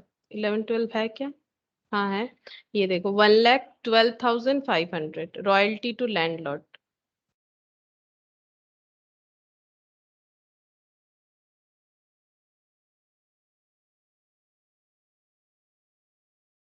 वन लैख 12,500, 1,12,500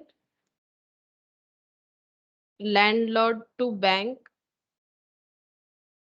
1,12,500 और पीएल टू रॉयल्टी 1,12,500। तो एंट्री हम लोग को इस तरह से देना पड़ेगा।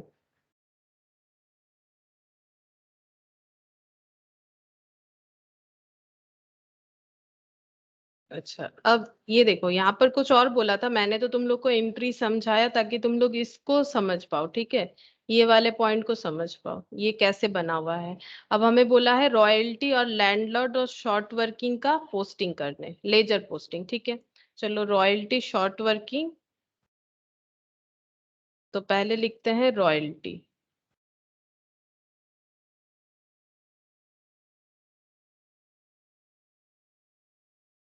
एक रॉयल्टी का बोला गया है। अच्छा, एक लैंडलॉर्ड,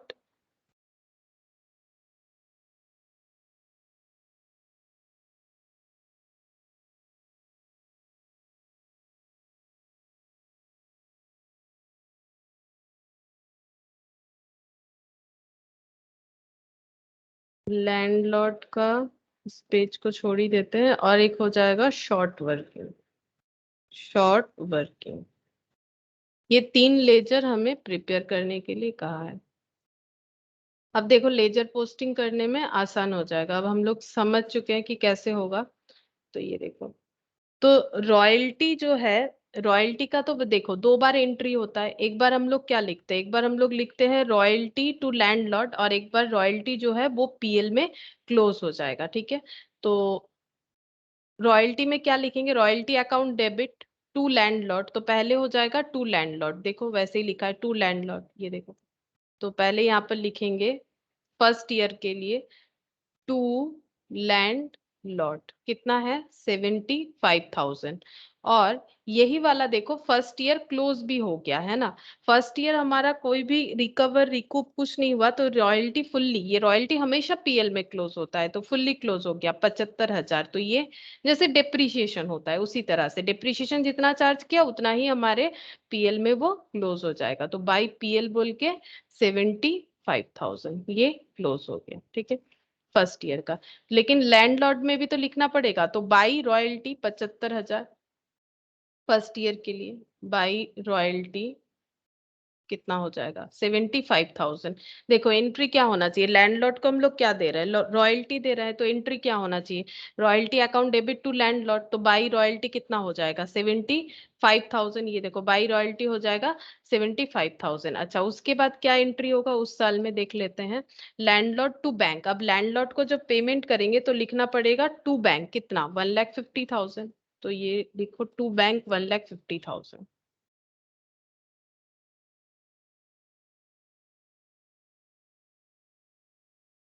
अब ये इस साल तो लैंडलॉर्ड अकाउंट में और कुछ नहीं होगा, रॉयल्टी बना था 75,000, हम लोगों ने पे किया 1.5 लाख, तो डिफरेंस इस साइड आ रहा है लेजर का, बताओ कितना डिफरेंस आ रहा है। 75। 75। अब ये 75 डिफरेंस क्यों आ रहा है बोलो, पूरा कंसेप्ट तो हम लोग समझ लिए हैं, ये 75 का डिफरेंस जो है ये किस चीज का है, हमारा शॉर्ट। रॉयल शॉर्ट वर्किंग है ना, ये जो डिफरेंस आ रहा है ये शॉर्ट वर्किंग का आ रहा है, तो इसको हम लोग कैसे लिखेंगे, बाई बैलेंस ना लिख के इसको लिखेंगे, इस बैलेंस का नाम क्या होता है शॉर्ट वर्किंग, ठीक है। इस बैलेंस को हम लोग लिखेंगे शॉर्ट वर्किंग बोल के। ये पहला साल क्लोज हो गया, ठीक है।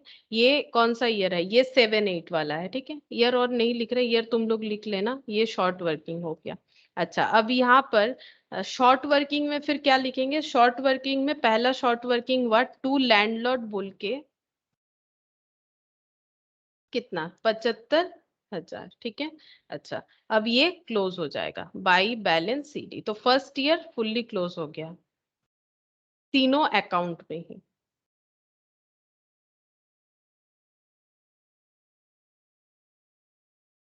तीनों जगह ये क्लोज हो गया। अच्छा अब तीनों जगह पे हम लोग इसको ओपन भी करते हैं, देखो कैसे होगा, यहाँ पर लिख देते हैं 75,000। ये जस्ट लाइक पीएल के तरह काम कर रहा है, ये जो रॉयल्टी जो है मतलब डिप्रिशिएशन जैसे होता है पीएल में क्लोज होते जाता है उसी तरह से, ठीक है। तो फिर हम लोग फिर नेक्स्ट ईयर आया, फिर रॉयल्टी हुआ, और रॉयल्टी हम लोग को पे करना पड़ेगा लैंडलॉर्ड को, तो फिर एंट्री क्या हो जाएगा, फिर से वही एंट्री बाई रॉयल्टी। और नेक्स्ट ईयर कितना एक्चुअल रॉयल्टी हुआ देखो, यहाँ से देख के भी हम लोग कर सकते हैं, ये तो मैंने समझाया, ये लिखना जरूरी नहीं है। तो रॉयल्टी देखो कितना हो जाएगा 90,000, रॉयल्टी कितना बन गया 90,000, तो लिखो बाई रॉयल्टी 90,000। लेकिन हम लोग कितना पे किए लैंडलॉर्ड को 1.5 लाख, ठीक है, पे कितना किए 1.5 लाख। तो फिर से इधर बैलेंस आ रहा है, मतलब कितना लॉस हुआ, दैट इज शॉर्ट वर्किंग, फिर से यहाँ पर लिखेंगे बाय शॉर्ट वर्किंग, जो तुम लोग वहां से देख के भी लिख सकते हो, जो बना रखे हैं हम लोग वहां पर। कितना हो जाएगा, कितना शॉर्ट वर्किंग आया 60 आया था, ठीक है 60। अच्छा ये 60,000 का फिर से हमारा लॉस हो गया, अब ये लॉस को शॉर्ट वर्किंग में लेके जाएंगे यहाँ पर, ठीक है। तो टू लैंडलॉर्ड कितना हो जाएगा, अच्छा पहले लेकिन इसको ब्रॉड डाउन करना पड़ेगा, क्योंकि शॉर्ट वर्किंग तो ऐड होता है ना बैलेंस में, ये देखो बाई बैलेंस सी डी, तो यहाँ पर लिखना पड़ेगा पहले टू बैलेंस बी डी। कितना लॉस है, प्रीवियस लॉस है 75,000, करेंट लॉस कितना आ गया, करेंट लॉस आ गया 60,000, तो टोटल लॉस कितना बन गया 60 प्लस 75 1,35,000। देखो कॉलम में सब बना हुआ है 1,35,000, यही हमारा बैलेंस लॉस हो रहा है बाई बैलेंस ईडी, क्योंकि नेक्स्ट ईयर भी तो हम लोग उसको रिकूप नहीं कर पाए, ठीक है। अब इसके बाद से रिकूप कर पा रहे थे, तो 1,35,000 हो गया। अच्छा, ये अकाउंट को भी फिर क्लोज करना पड़ेगा, ठीक है। यहाँ पर रॉयल्टी को चार्ज करना है टू लैंडलॉर्ड बोल के, रॉयल्टी कितना चार्ज हो जाएगा 90,000 बाई पीएल, कितना हो जाएगा 90,000। यहाँ पर भी हम लोगों ने क्लोज कर लिया। फिर नेक्स्ट ईयर आया, ठीक है। फिर नेक्स्ट ईयर जब आएगा तो फिर से हम लोग क्या देंगे, फिर से हम लोग रॉयल्टी देंगे। तो फिर क्या एंट्री करेंगे, बाई रॉयल्टी। और इस साल हम लोगों ने कितना रॉयल्टी पे किया थर्ड ईयर, तो यहाँ पर देखो रॉयल्टी 1,87,500, ठीक है। 1,87,500, 1,87,500, ठीक है। लेकिन अगर तुम लोग देखोगे नेट पेबल कॉलम में लिख रखे हो 1.5 लाख, देख सकते हो थर्ड ईयर में भी लिख रखे हो, ये लगभग सारा ही 1.5 लाख है, लास्ट का 2 छोड़ के। तो ये देखो थर्ड ईयर में भी 1.5 लाख है। अब देखो यहाँ पर जब हम लोग 1,50,000 लिखेंगे तो बैलेंस किधर आ जाएगा, देखो यहाँ पर 1,50,000 लिख दिया तो फिर बैलेंस किधर आ गया, बैलेंस इधर आ गया, ठीक है। अब इसको क्लोज करो, 1,87,500, 1,87,500, देखो कितना बैलेंस आ रहा है, माइनस कर 37,500 7,500, ठीक है।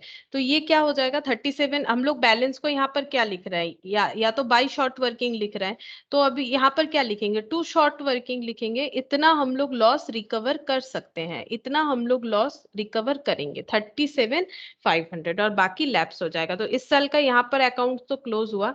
यहाँ पर भी लिख लेते हैं टू लैंडलॉर्ड, कितना रॉयल्टी दिए इस बार 1,87,500, ठीक है। 1,87,500, 1,87,500 बाई पीएल, पीएल में भी लिखेंगे 1,87,500। इसको एक ही लाइन टानते हैं और नहीं लिख रहे हैं, नहीं तो फिर ये क्लोज करने का जगह नहीं मिलेगा, और भी 2 साल होगा। 1,87,500 इस तरह से लिख दिया मैंने। अब शॉर्ट वर्किंग में चलो, तो शॉर्ट वर्किंग में टू शॉर्ट वर्किंग आया था, तो अब हम लोग इधर टू लैंडलॉर्ड नहीं लिखेंगे, पहले इसको ब्रॉट डाउन कर लेते हैं। टू बैलेंस बीटी कितना हो जाएगा 1,35,000, ये ईयर ओपन हो गया। और यहाँ पर हम लोग अब लिखेंगे बाई लैंडलॉर्ड, क्योंकि हम लोगों ने टू शॉर्ट वर्किंग लिख रखा है, ठीक है। तो टू शॉर्ट वर्किंग लिखा है तो बाई लैंडलॉर्ड लिखना पड़ेगा 37,500, ठीक है। 37,500, तो 1,35,000 टोटल हमारा बैलेंस था। ये देखो कॉलम के साथ भी टैली करो, 1,35,000 टोटल हमारा बैलेंस बना था, ये दोनों का टोटल करके, ठीक है। अच्छा, और 37,500 जो है हम लोग रिकूप करेंगे, तो बाकी हमारा लॉस होगा। बाकी लॉस कितना है 37,500, और जो लॉस होगा वो पीएल में इस बार चला जाएगा, क्योंकि ये लैप्स हो जाता है। ये देखो जो लॉस होगा वो पीएल में चला जाएगा, कहाँ गया, ये देखो PL debit to short working बोल के 37,500, ठीक है। तो वो जो लॉस होगा वो पीएल में चला जाएगा। तो यहाँ पर क्या हो जाएगा, बाई पीएल, बाई पीएल। जो रिकवर कर पाए वो लैंडलॉर्ड में एडजस्ट हो जाएगा 37,500, और जो नहीं कर पाए वो पीएल में चला गया 37,500। लैंडलॉर्ड डेबिट होने का मतलब ही क्या हो जाता है, लैंडलॉर्ड को 37,500 हम लोग कम पे करेंगे, तभी तो लैंडलॉर्ड डेबिट हो गया। और पीएल मतलब ये देखो, ये लैप्स अमाउंट, ठीक है, ये लैप्स अमाउंट है। और ये कितना है, ये है रिकूप अमाउंट, रिकूप जितना रिकूप कर पाए, ठीक है। और बाकी बैलेंस बचेगा, इधर बैलेंस आ रहा है इसलिए मैंने इधर लिखा है। ये देखो टोटल 1,35,000 था। अच्छा, बचा कितना, बैलेंस कितना बचेगा 60,000, ठीक है। 60,000, और नेक्स्ट ईयर से क्या होगा, 60,000 रिकवर हो ही नहीं पाएगा, यही तो सिचुएशन बना था। To balance BT brought down कर लेते हैं, कितना हो जाएगा 60,000। अच्छा, अब यहाँ पर इस अकाउंट को लिखते हैं, यहाँ पर फिर से लिखेंगे, क्या हो जाएगा यहाँ पर बाई रॉयल्टी, बाई रॉयल्टी। ये तो मैंने यहाँ पर क्लोज कर दिया था। 1,87,500 तक हम लोगों ने पेमेंट किया था, इसके बाद 1,50,000 रॉयल्टी आ जाएगा 1,50,000, और पेबल भी है टू बैंक बोल के देखो 1,50,000 है, तो ये अकाउंट भी यहाँ पर क्लोज हो जाएगा। ठीक है, ये अकाउंट भी यहाँ पर क्लोज हो जाएगा और यहाँ पर लिख देंगे टू लैंडलॉर्ड और बाई पीएल, टू लैंडलॉर्ड 1,50,000 और बाई पीएल 1,50,000 हो गया। ठीक है, अच्छा, और यहाँ पर मैंने टू बैलेंस बीडी लिखा था 60,000, इसका क्या लिखे बोलो? टू बैलेंस बीडी ये तो लिखा था हम लोगों ने 60,000 और यहाँ पर क्या लिखेंगे? बाई पीएल, ये तो रिकवर नहीं कर पाए तो ये पूरा का पूरा क्या हो जाएगा? लॉस हो जाएगा। हो गया, अच्छा, अब फिर से यहाँ पर रॉयल्टी को बुक करेंगे, रॉयल्टी बाई रॉयल्टी। इस बार कितना देना पड़ रहा है? 1.5 लाख के बाद 3,75,000 और 2 साल बचा है, यहाँ पर लिखेंगे 3,75,000। ठीक है, और पेमेंट कितना कर रहे हैं तुम लोग? देखो कॉलम में देख के बताओ मुझे, पेमेंट कितना कर रहे हैं? जिस बार 3,75,000 रॉयल्टी बना था, पेमेंट भी शायद उतना ही कर रहा है, क्योंकि शॉर्ट वर्किंग रिकूप तो कुछ नहीं था। पेमेंट कॉलम देख सकते हो नेट पेबल में, 3,75,000। ठीक है, अब ये रॉयल्टी को पहले पीएल में क्लोज कर देंगे, to landlord 3,75,000 by PL 3,75,000। Short working वाले अकाउंटिंग में कुछ नहीं होगा। क्यों नहीं होगा? क्योंकि हमारा तो कोई शॉर्ट वर्किंग है ही नहीं। ठीक है, शॉर्ट वर्किंग होना बंद हो गया, लैप्स हो गया, 60,000 शॉर्ट वर्किंग नहीं है और रिकूप भी नहीं है। और last year royalty last year 2,25,000 ऐसा कुछ था, नहीं 1,12,500। देखो लास्ट ईयर है 1,12,500। ठीक है, अच्छा, यहाँ पर लिखेंगे टू बैंक, कितना पेमेंट करना पड़ेगा? 1,12,500। अच्छा, अब यही वाला पीएल में क्लोज हो जाएगा, टू लैंडलॉर्ड बोल के 1,12,500 बाई पीएल 1,12,500। ठीक है, शॉर्ट वर्किंग में कुछ नहीं जाएगा। देखो मैंने थोड़ा सा फास्ट किया, लेकिन तुम लोग अगर देखो तो इसमें कुछ है नहीं वैसा कि हम अलग से इसको और भी कुछ समझाए। देखो यहाँ पर मैंने ये इसीलिए जर्नल बता दिया, जर्नल के बेसिस पे ही हो रहा है। इससे भी बेटर होगा अगर तुम लोग यहाँ से भी कर पाते हो। हमें जो 3 अकाउंट बोला है यही मैक्सिमम बोल सकता है और कुछ नहीं बोलता है। हमें रॉयल्टी में क्या देखना है? कितना रॉयल्टी पे कर रहे हैं, वो पूरा का पूरा पीएल में जाएगा, बस यही। और जब लैंडलॉर्ड का अकाउंट ओपन करेंगे तो 2 केस हो सकता है, रॉयल्टी और मिनिमम रेंट में डिफरेंस आएगा तो शॉर्ट वर्किंग, नहीं आएगा तो शॉर्ट वर्किंग ऑकर नहीं होगा। अच्छा, अगर शॉर्ट वर्किंग हमारा मिनिमम रेंट जो है वो अगर हमारा क्या हो रहा है, ज्यादा हो जा रहा है, तो शॉर्ट वर्किंग लॉस की तरफ आएगा, या फिर इधर हम लोग जब रिकवर के लिए यूज करेंगे तो शॉर्ट वर्किंग को क्रेडिट कर देंगे। बस इतना सा इस तरह से यूज करना पड़ेगा। तो इसको तुम लोग खुद अपने हाथों से एक बार करोगे तो और भी अच्छे तरीके से समझ जाओगे कैसे। अच्छा, अब यहाँ पर एक और भी वर्किंग एक करवा देते हैं ताकि तुम लोग इसको समझ जाओ कैसे हो रहा है। ये वाला तुम लोग बताना कैसे होगा। ठीक है, यहाँ पर देखो question number 2, illustration 2। A limited obtain from BS limited a lease. A limited ने बीएस लिमिटेड से एक लीज लिया है of some coal bearing land. ठीक है, वही कोयला का खदान है।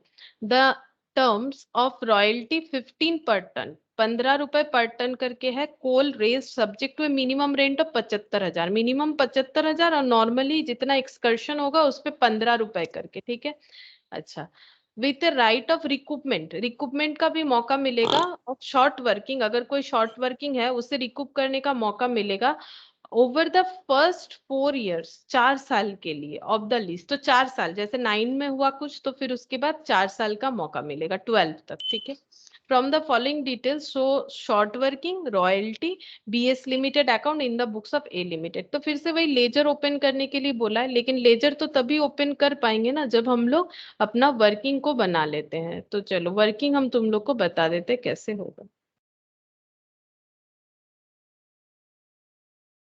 अच्छा, यहाँ पर देखो कुछ ऐसे लिखा हुआ है कि ईयर सेल्स क्लोजिंग स्टॉक, 15 रुपए पर टन, 15 रुपए पर टन करके है। कोल बियरिंग लैंड, 15 रुपए पर टन करके है। Coal race subject to minimum rent of 75,000, minimum 75,000 और नॉर्मली जितना एक्सकर्शन होगा उस पे 15 रुपए करके। ठीक है, अच्छा, विथ राइट ऑफ रिकूपमेंट, रिकूपमेंट का भी मौका मिलेगा ओवर द फर्स्ट 4 years, 4 साल के लिए ऑफ द लीज। तो 4 साल, जैसे 9 में हुआ कुछ तो फिर उसके बाद 4 साल का मौका मिलेगा 12 तक। ठीक है, from the following details show short working royalty BS limited account in the books of A limited. तो फिर से वही लेजर ओपन करने के लिए बोला है, लेकिन लेजर तो तभी ओपन कर पाएंगे ना जब हम लोग अपना वर्किंग को बना लेते हैं। तो चलो वर्किंग हम तुम लोग को बता देते कैसे होगा। तो हमें क्या सेल्स या क्लोजिंग स्टॉक से अपना रॉयल्टी पता चलेगा? रॉयल्टी पता करने के लिए हमें रॉयल्टी किस पे पेमेंट करना है? जितना हम लोग कोयला उस माइन से निकाल रहे हैं, तो कितना निकाला है बोलो? मेरे पास और कोई यूनिट नहीं है, मेरे पास सेल और ये क्लोजिंग स्टॉक दिया हुआ है, तो बोलो हम लोग कैसे कैलकुलेट कर सकते हैं? कैसे पता चलेगा कि आउटपुट कितना है?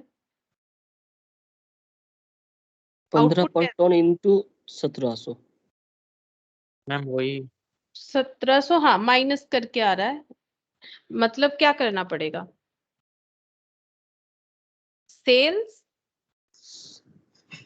Minus closing stock into royalty हाँ पर टन। हाँ, लेकिन ओपनिंग स्टॉक का केस भी तो आ सकता है, इसमें नहीं है तो क्या हुआ? लेकिन किसी एक साल का जो क्लोजिंग स्टॉक है वो नेक्स्ट ईयर तो ओपनिंग हो जाएगा। ये जो क्लोजिंग है ये हाँ हाँ नेक्स्ट ईयर हाँ। ओपनिंग हो जाएगा। तो सबसे पहले हम लोग को उस एक्सकर्शन यूनिट को निकालना पड़ेगा कि कितना हम लोगों ने प्रोडक्शन किया हर बार। तो पहले उसका एक अकाउंट बनाना, मतलब उसका एक वर्किंग बनाना पड़ेगा। तो यहाँ पर लिखो कि प्रोडक्शन कितना यूनिट हो रहा है। प्रोडक्शन यूनिट कैसे निकालेंगे? सेल्स, वैसे यूनिट तो नहीं दिया हुआ है, रुपीज में दिया हुआ है। ओ अच्छा, ये देखो ये गलत दिया हुआ है, यहाँ पर ना रुपीज नहीं हुआ, टन लिखा है, फिर रुपीज में कैसे हो सकता है? Sales minus closing plus closing stock minus opening stock. जितना सेल कर दिया वो भी निकाला होगा माइन से, जो क्लोजिंग स्टॉक में है वो भी निकाला होगा माइन से, तो टोटल इतना निकाला। और प्रीवियस ईयर का अगर कुछ है तो इससे हम लोग ईयर वाइज निकाल सकते हैं। तो ईयर 2009, 10, 11, 12 और 13। अच्छा, सेल्स कितना है?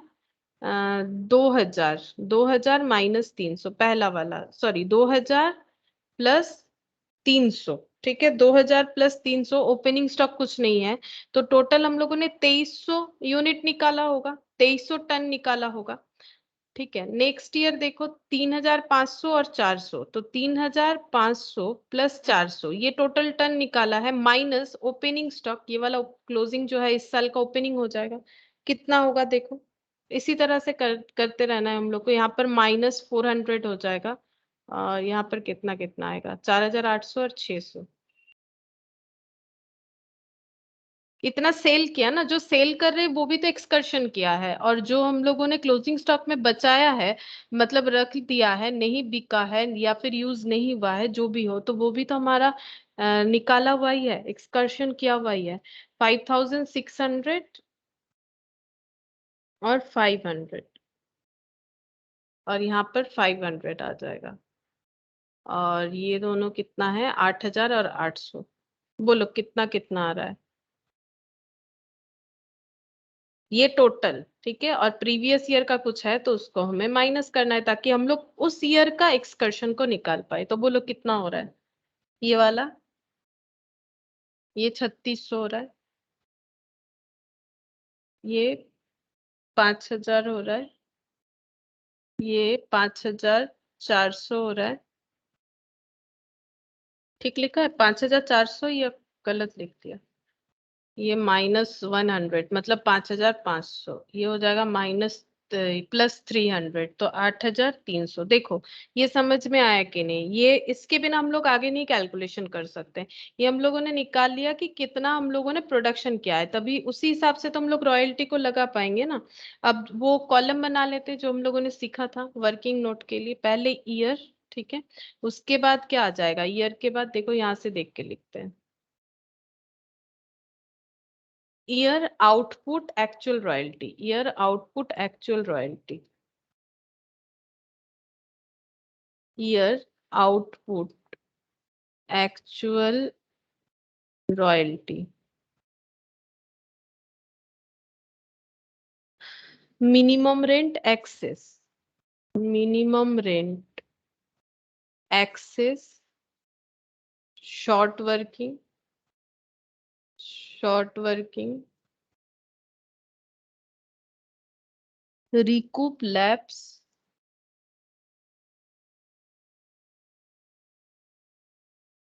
बैलेंस और नेट पेएबल, नेट पेएबल। तो ईयर तो 13 तक लिखना है हम लोग को। यहाँ से ये देखो 9 से लेके 13, 2009, 10, 11,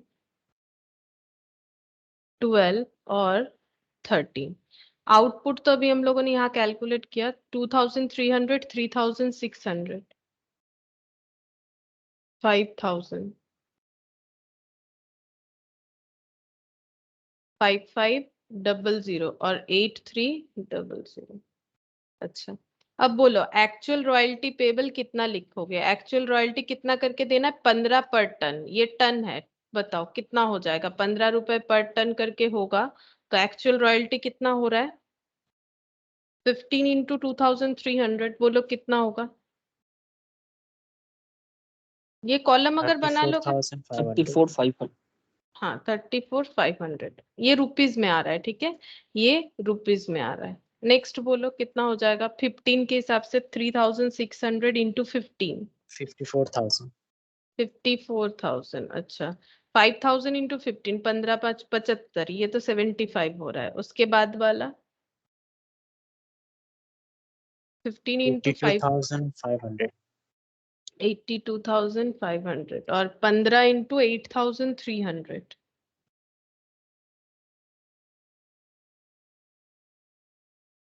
कितना होगा?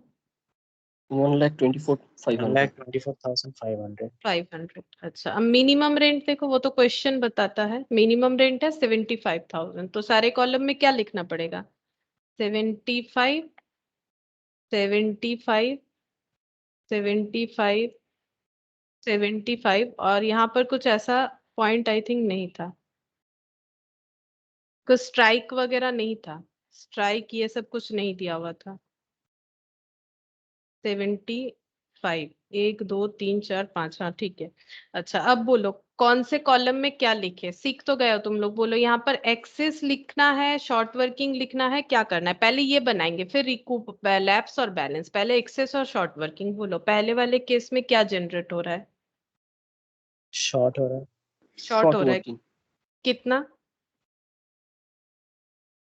लॉस हो रहा है ना? कितना हो रहा है? माइनस 40,500। 40,500। 40,500। अच्छा, दूसरे वाले में एक्सेस या शॉर्ट वर्किंग, इसमें भी शॉर्ट 21,000। हाँ 21,000। अच्छा, इसमें तो कुछ भी नहीं हो रहा है, बैलेंस है। अच्छा, इसमें 21,000 शॉर्ट। शॉर्ट हो रहा है। अच्छा, 21,000 शॉर्ट, शॉर्ट हो रहा है ये मैम ये वाला शॉर्ट नहीं रिकूप ना, हो रहा है এটা तो एक्सेस हो रहा है। ये तो एक्सेस हो रहा है ना, क्योंकि हम लोग का मिनिमम 7,500। हाँ एक्सेस हो जाएगा, शॉर्ट नहीं हो रहा, लॉस नहीं हो रहा है। तो कितना हो जाएगा? 7,500 7%। एक्सेस। हाँ, और ये दोनों का डिफरेंस देखो, एक्चुअली कितना था? 80 to 500, और हमें मिनिमम 75 देना है, तो एक्सेस हुआ ना। और मिनिमम देना है 75 और 1,24,500, तो एक्सेस हुआ। बोलो कितना हो रहा है? 49,500। 49,500, ठीक है। अच्छा, रिकूप, रिकूप करेंगे, तो बोलो पहले बार क्या रिकूप कर सकते? रिकूप करने के लिए पहले से कुछ अवेलेबल भी तो होना चाहिए। क्या हमारे पास कुछ अवेलेबल है? No ma'am. नहीं, तो रिकूप, रिकूप तो नहीं कर सकते हैं। और लैप्स तो नहीं होगा, क्योंकि चांसेस है ना, चांसेस है। टाइम पीरियड जो है वो कितना टाइम पीरियड है? एक एक रिक्रूटमेंट करने का टाइम दिया हुआ है फर्स्ट 4 ईयर, तो चांसेस है अभी। तो बैलेंस में कितना लिखना पड़ेगा? बोलो 40,500, 500। ठीक है। अच्छा, फिर नेक्स्ट देखो, नेक्स्ट बार भी रिकूप करना पड़ सकता है, क्योंकि शॉर्ट वर्किंग था, लेकिन रिकूप करने के लिए हमारे पास प्रॉफिट भी तो होना चाहिए, मतलब कुछ बचेगा तभी ना, उससे हम लोग रिकवर करेंगे। तो नहीं कर सकते हैं। लैप्स हो जाएगा क्या? नहीं, अभी तो लैप्स नहीं हो सकता है, टाइम है इसके लिए अभी, और 3 साल है, इसके लिए 4 साल है। तो बैलेंस में कितना लिखेंगे? 40,500 प्लस 21,000, बोलो टोटल कितना हो रहा है? 61,500। 61,500। 100, ठीक है। अच्छा, पहले 4500 को ही हम लोग चूज करेंगे जब भी हम लोग रिकूप करेंगे। यहाँ पर देखो कुछ भी नहीं है तो रिकूप तो नहीं कर सकते हैं, क्योंकि देखो लॉस तो था, बट रिकूप करने के लिए एक्सेस तो होना चाहिए, एक्सेस नहीं है, लैप्स भी नहीं हुआ है, दोनों का अभी भी टाइम बचा हुआ है, तो टोटल 61,500 ही कैरी फॉरवर्ड हो गया। फिर नेक्स्ट रिकूप करने के लिए एक्सेस अमाउंट मिल गया 7,500, पहला रिकूप करने का मौका मिलना चाहिए 40,500। क्या इसके पास अभी भी टाइम बचा हुआ था? देख लो, एक, हाँ बचा हुआ है, तो 400 फिर हाँ, तो फिर 40,500 का लॉस है, लेकिन कितना लॉस राइट ऑफ कर सकते हैं? मेरे पास तो प्रॉफिट 7,500 है, एक से 7,500 है, तो कितना रिकवर कर सकते हैं? मेरा लॉस 40,500 है, मेरा प्रॉफिट 7,500 है, तो प्रॉफिट और लॉस को अगर एडजस्ट करोगे तो मैक्सिमम कितना 7,500 ही। 7,500 ही कर पाएंगे ना, उससे ज्यादा तो नहीं कर पाएंगे। अच्छा, लैप्स कितना हो जाएगा? क्या ये 40,500 इस बार लैप्स हो जाएगा बाकी, क्योंकि यही इसका लास्ट चांस था, है ना? तो 40,500 में से 7,500 रिकवर हो गया। 33,000 अच्छा, बचा हुआ जो है वो लैप्स हो जाएगा, कितना हो रहा है? 33,000 33,000 लैप्स हो गया, ठीक है। अच्छा, फिर यहाँ पर बचा कितना, बाकी बचेगा कितना, बच रहा है 21,000 21,000, ठीक है। फिर नेक्स्ट देखो, एक्सेस है 49,500, क्या हम लोग 21,000 को रिकूप कर सकते हैं? आराम से कर सकते हैं, और टाइम भी बचा हुआ है, तो 21,000 को हम लोग रिकूप कर लेते हैं। ये देखो 21,000 रिकूप कर लिया, ठीक है। अच्छा, तो फिर लैप्स कितना हुआ? लैप्स तो कुछ भी नहीं हुआ, लैप्स कुछ भी नहीं हुआ। क्या बैलेंस में कुछ बच रहा है? नहीं, बैलेंस में भी कुछ नहीं बच रहा है, ठीक है। अब नेट पेबल चेक करो, नेट पेबल कितना होगा? नेट पेबल मतलब minimum plus excess minus recoup, तो पहले वाले में कितना होगा बोलो? 75,000। Minimum plus excess minus recoup, logic तो समझाया था। तो मिनिमम कितना है? 75,000, एक्सेस कुछ नहीं है, रिकूप भी कुछ नहीं है, फिर वही minimum plus excess minus recoup, तो फिर से वही 75,000। फिर minimum plus excess minus recoup, फिर से वही 75,000, तो 3 बार तो 75,000 ही हुआ। फिर minimum plus excess minus recoup, वो भी 75,000 हो रहा है, ठीक है। मिनिमम प्लस एक्सेस मिला के 82,500 हुआ, तो बट रिकूप तो 7,500 हो गया, तो 75,000। Minimum plus excess minus recoup, तो 1,24,500 से 21,000 माइनस करो, कितना होता है? नहीं, ये दोनों को टोटल करके ये माइनस करके देखो कितना होता है।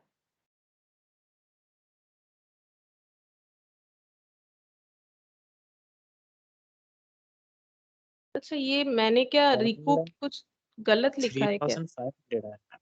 हाँ, लेकिन ये यहाँ से टैली नहीं हुआ कुछ, क्या मेरा गलत हो गया? चेक कर लेते एक बार।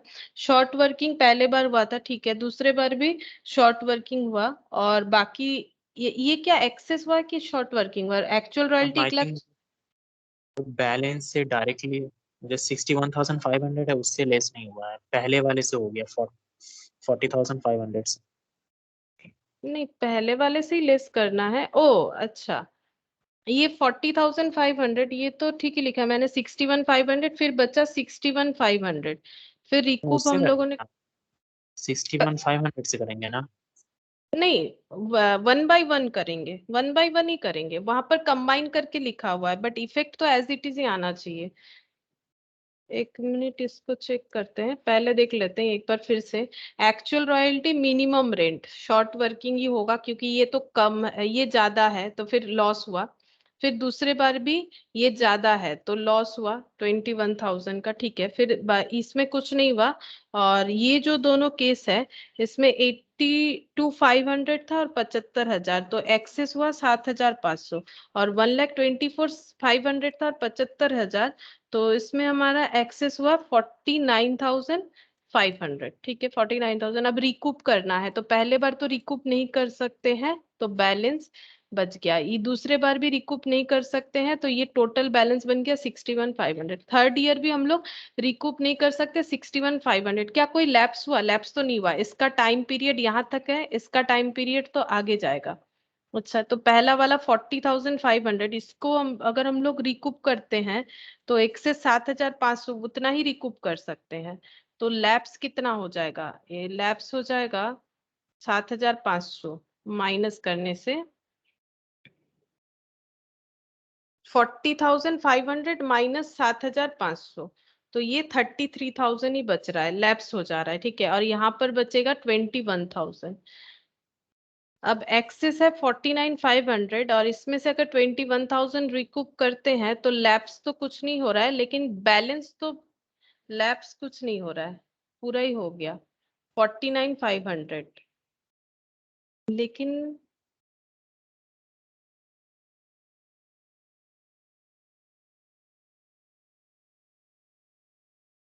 ये दोनों को टोटल करने से ही तो 1,24,500 आ जाएगा, माइनस 21,000। যদি যদি 49,000 এক্সেস থেকে যদি রিকুপ করি 21,000 তাহলে তো 28,500 বেঁচে যাচ্ছে, ওটা কি করব?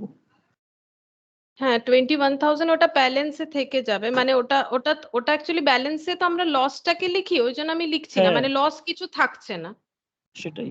আচ্ছা, লস আচ্ছা। কিছু থাকছে না, ওই জন্য ওটা আমি লিখছি না, লস কিছু থাকছে না। কিন্তু এটা কি হলো ব্যাপারটা, 7500 এখানে বলছে 1,24,500 and 75,000 minimum rent. Short working कुछ नहीं हो रहा है, रिकूपमेंट भी कुछ नहीं होगा, ये लैप्स हो जा रहा है क्या? इसका 4 साल था, 1 2 3 4, इसका वाला 1 2 3 4 नहीं, यहाँ तक तो हो सकता है, यहाँ तक तो हो सकता है। 83,000 1,24,500 and 75,000 minimum rate. Short working no, short working recoup, short working transfer to PL और लैप्स, यहाँ पर 54 कर दिया है।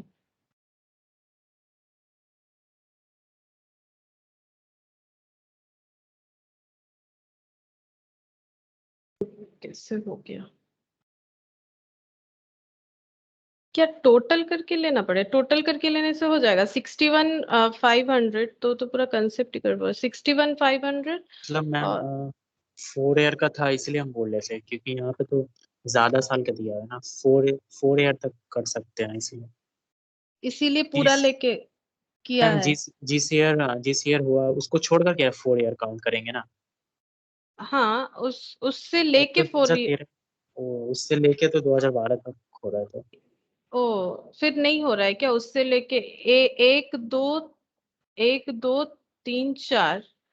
नहीं, फिर तो हो रहा है, 2012 तक हो रहा है। 1 2 3 4, ये तो 2000, यही वाला लैब्स ना 40,500। अच्छा क्या बोला है लैंग्वेज, एक बार देख लेते हैं इन लोग का क्या है।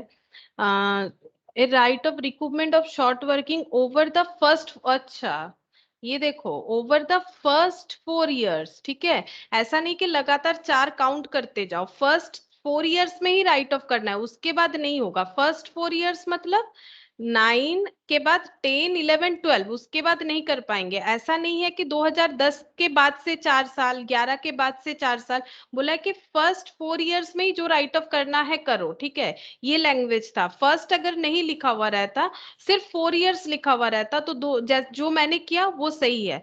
मतलब मेरा बात समझो कि 2009 का जो है वो 10 11 12 तक होगा, फिर 10 वाला जो है 11 12 13 14 तक होता। लेकिन यहाँ पर बोला है ऐसा नहीं कि लगातार 4 साल तक हम लोग राइट ऑफ कर पाएंगे जब भी लॉस होगा, सिर्फ हमें पहला 4 साल ही मिलेगा। तो 9 के बाद 10 11 12, मतलब 9 10 11 12, ओवरऑल 4 साल, पहला 4 साल, तो पहला 1 2 3 4, तो 12 के बाद हम लोग और रिकूप नहीं कर सकते हैं, तो रिकूप नहीं कर पाएंगे।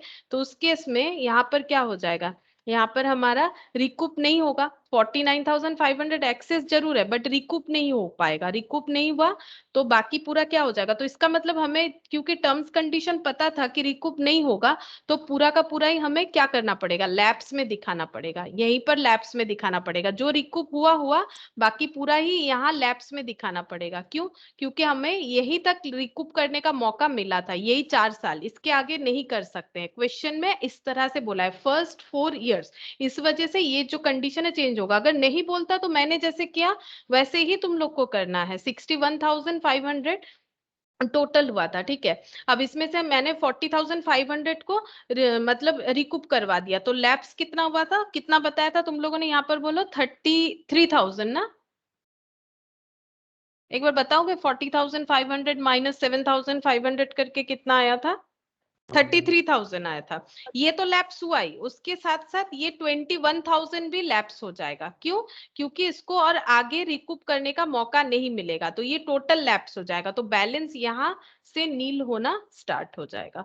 फिर यहाँ पर एक्सेस हुआ तो रिकूप तो कुछ होगा नहीं आगे जाके, ठीक है। तो इसका 75,000 आया था, और इसमें भी क्या आएगा ये देखो, एक्चुअल मिनिमम प्लस एक्सेस, तो 75,000 प्लस 49,500 माइनस रिकूप, तो वो नहीं हो रहा है, तो 1,24,500 होगा। क्यों होगा? क्योंकि यहाँ पर जैसे फर्स्ट वाले क्वेश्चन में बोला था ना, 2 साल जब भी लॉस होगा उससे आगे, जैसे 6-7 का 7-8 तक चलेगा, ठीक है। इसका जो सिस्टम था उसमें 6-7 का लॉस 8-9 तक चलेगा, 7-8 का जो है वो 9-10 तक, 8-9 का जो है वो 10-11 तक, 9-10 का जो है 11-12 तक, क्योंकि उसमें बोला था हर 2 साल में रिकूप हम लोग कर सकते हैं। लेकिन यहाँ पर बोला है कि जो भी करना है पहले 4 साल में कर लो, यानी अप टू 2012 के अंदर ही हमें खत्म कर लेना है अगर कुछ रिकवरी करना है। तो उसके आगे अगर लॉस होगा तो वो रिकवर करने का कोई भी चांसेस नहीं है, बिकॉज यहाँ पर बोला है देखो, शॉर्ट वर्किंग ओवर कंप्लीट कर लेना ओवर द फर्स्ट 4 ईयर। और इसका लैंग्वेज भी देख लो, कंफ्यूजन क्लियर हो जाएगा। इसका लैंग्वेज देखो, इसका लैंग्वेज है कि नेक्स्ट 2 इयर्स ओनली, ये देखो, excess of the minimum rent of the next 2 years, मतलब जब होगा उसके बाद next 2 years, over the next 2 years नहीं बोला है कि 2 साल के अंदर ही जो करना है करो उसके बाद मौका नहीं मिलेगा। यहाँ पर बोला है कि 4 साल के अंदर जो करना है करो उसके बाद मौका नहीं मिलेगा। इसीलिए देखो, सिस्टम बिल्कुल ठीक है, हम लोगों ने जैसे सीखा है बिल्कुल करेक्ट है, इसमें कोई प्रॉब्लम नहीं है। बस तुम लोग को क्या करना है, ये लैंग्वेज को देख लेना है कि क्या बोला है। इसमें बोला था ओवर द फर्स्ट 4 इयर्स, ठीक है।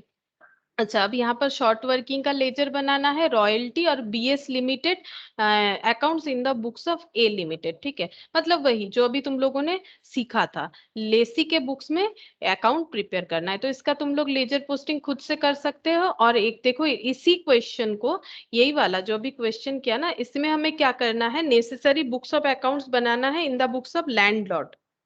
लैंडलॉर्ड के बुक्स में अकाउंट्स बनाना है, कौन सा वाला, इलास्ट्रेशन 1 का। अच्छा, ये तो हम लोगों ने किया था लेसी के बुक्स में, अब हम लोगों को लैंडलॉर्ड के बुक्स में अकाउंट्स बनाना है।